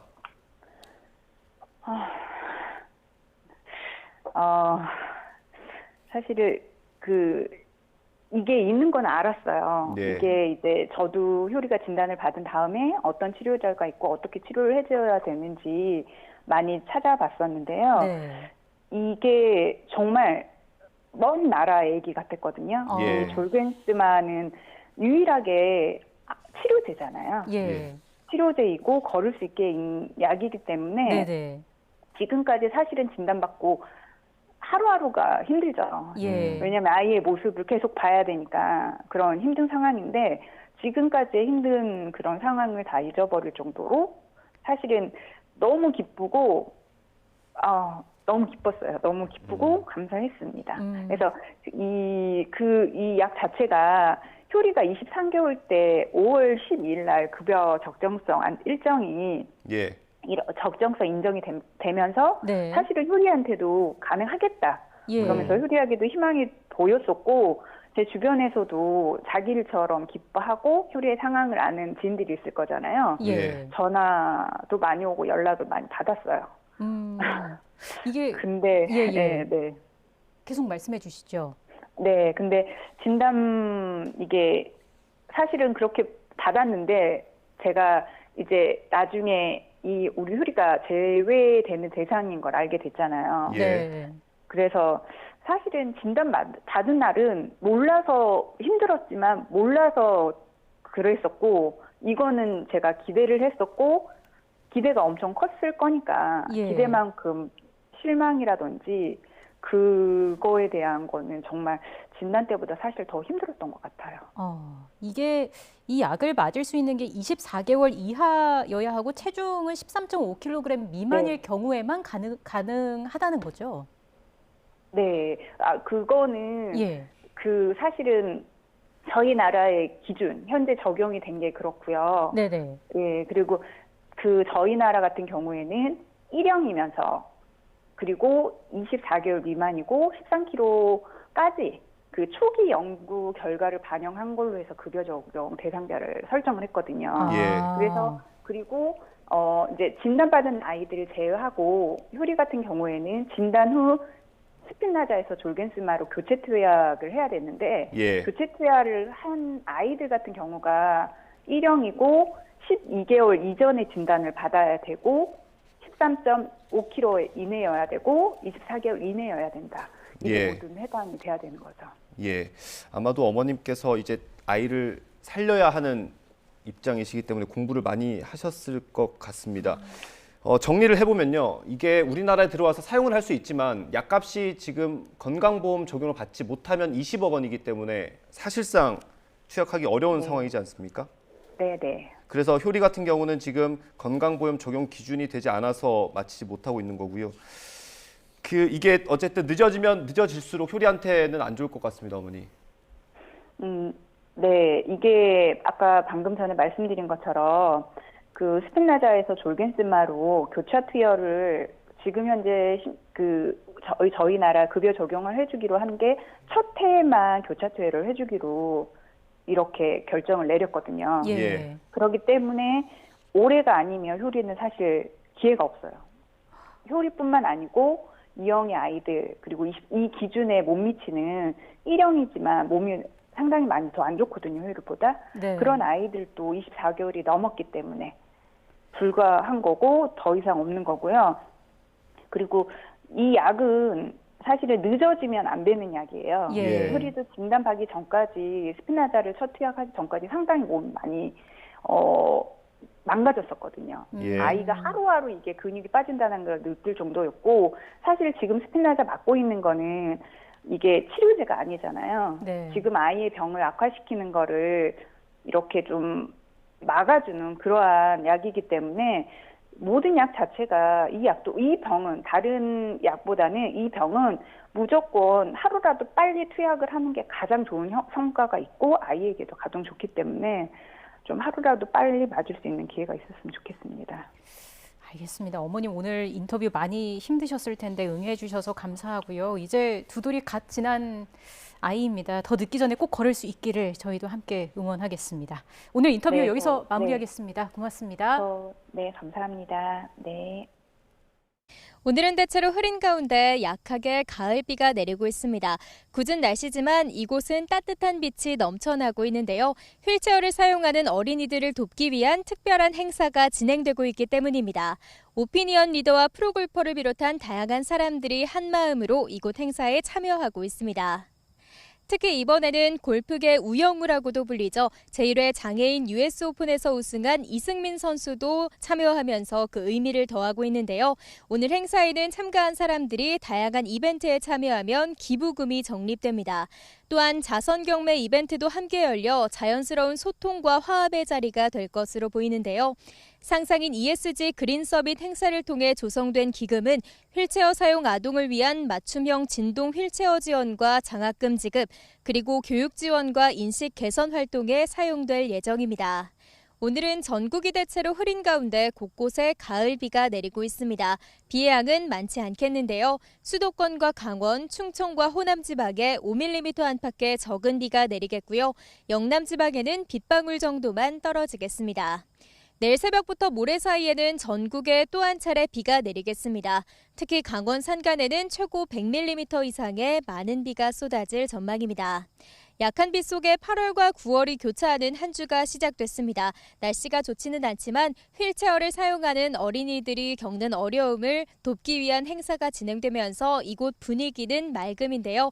직접 참여하지는 못하더라도 휠체어를 사용하는 어린이들이 겪는 어려움을 한 번쯤 기억해 주시면 어떨까요? 지금까지 YTN 윤수빈입니다. 이상으로 뉴스 앤 이슈 마치겠습니다. 잠시 뒤에 더 뉴스가 방송됩니다. 시청해주신 여러분 고맙습니다.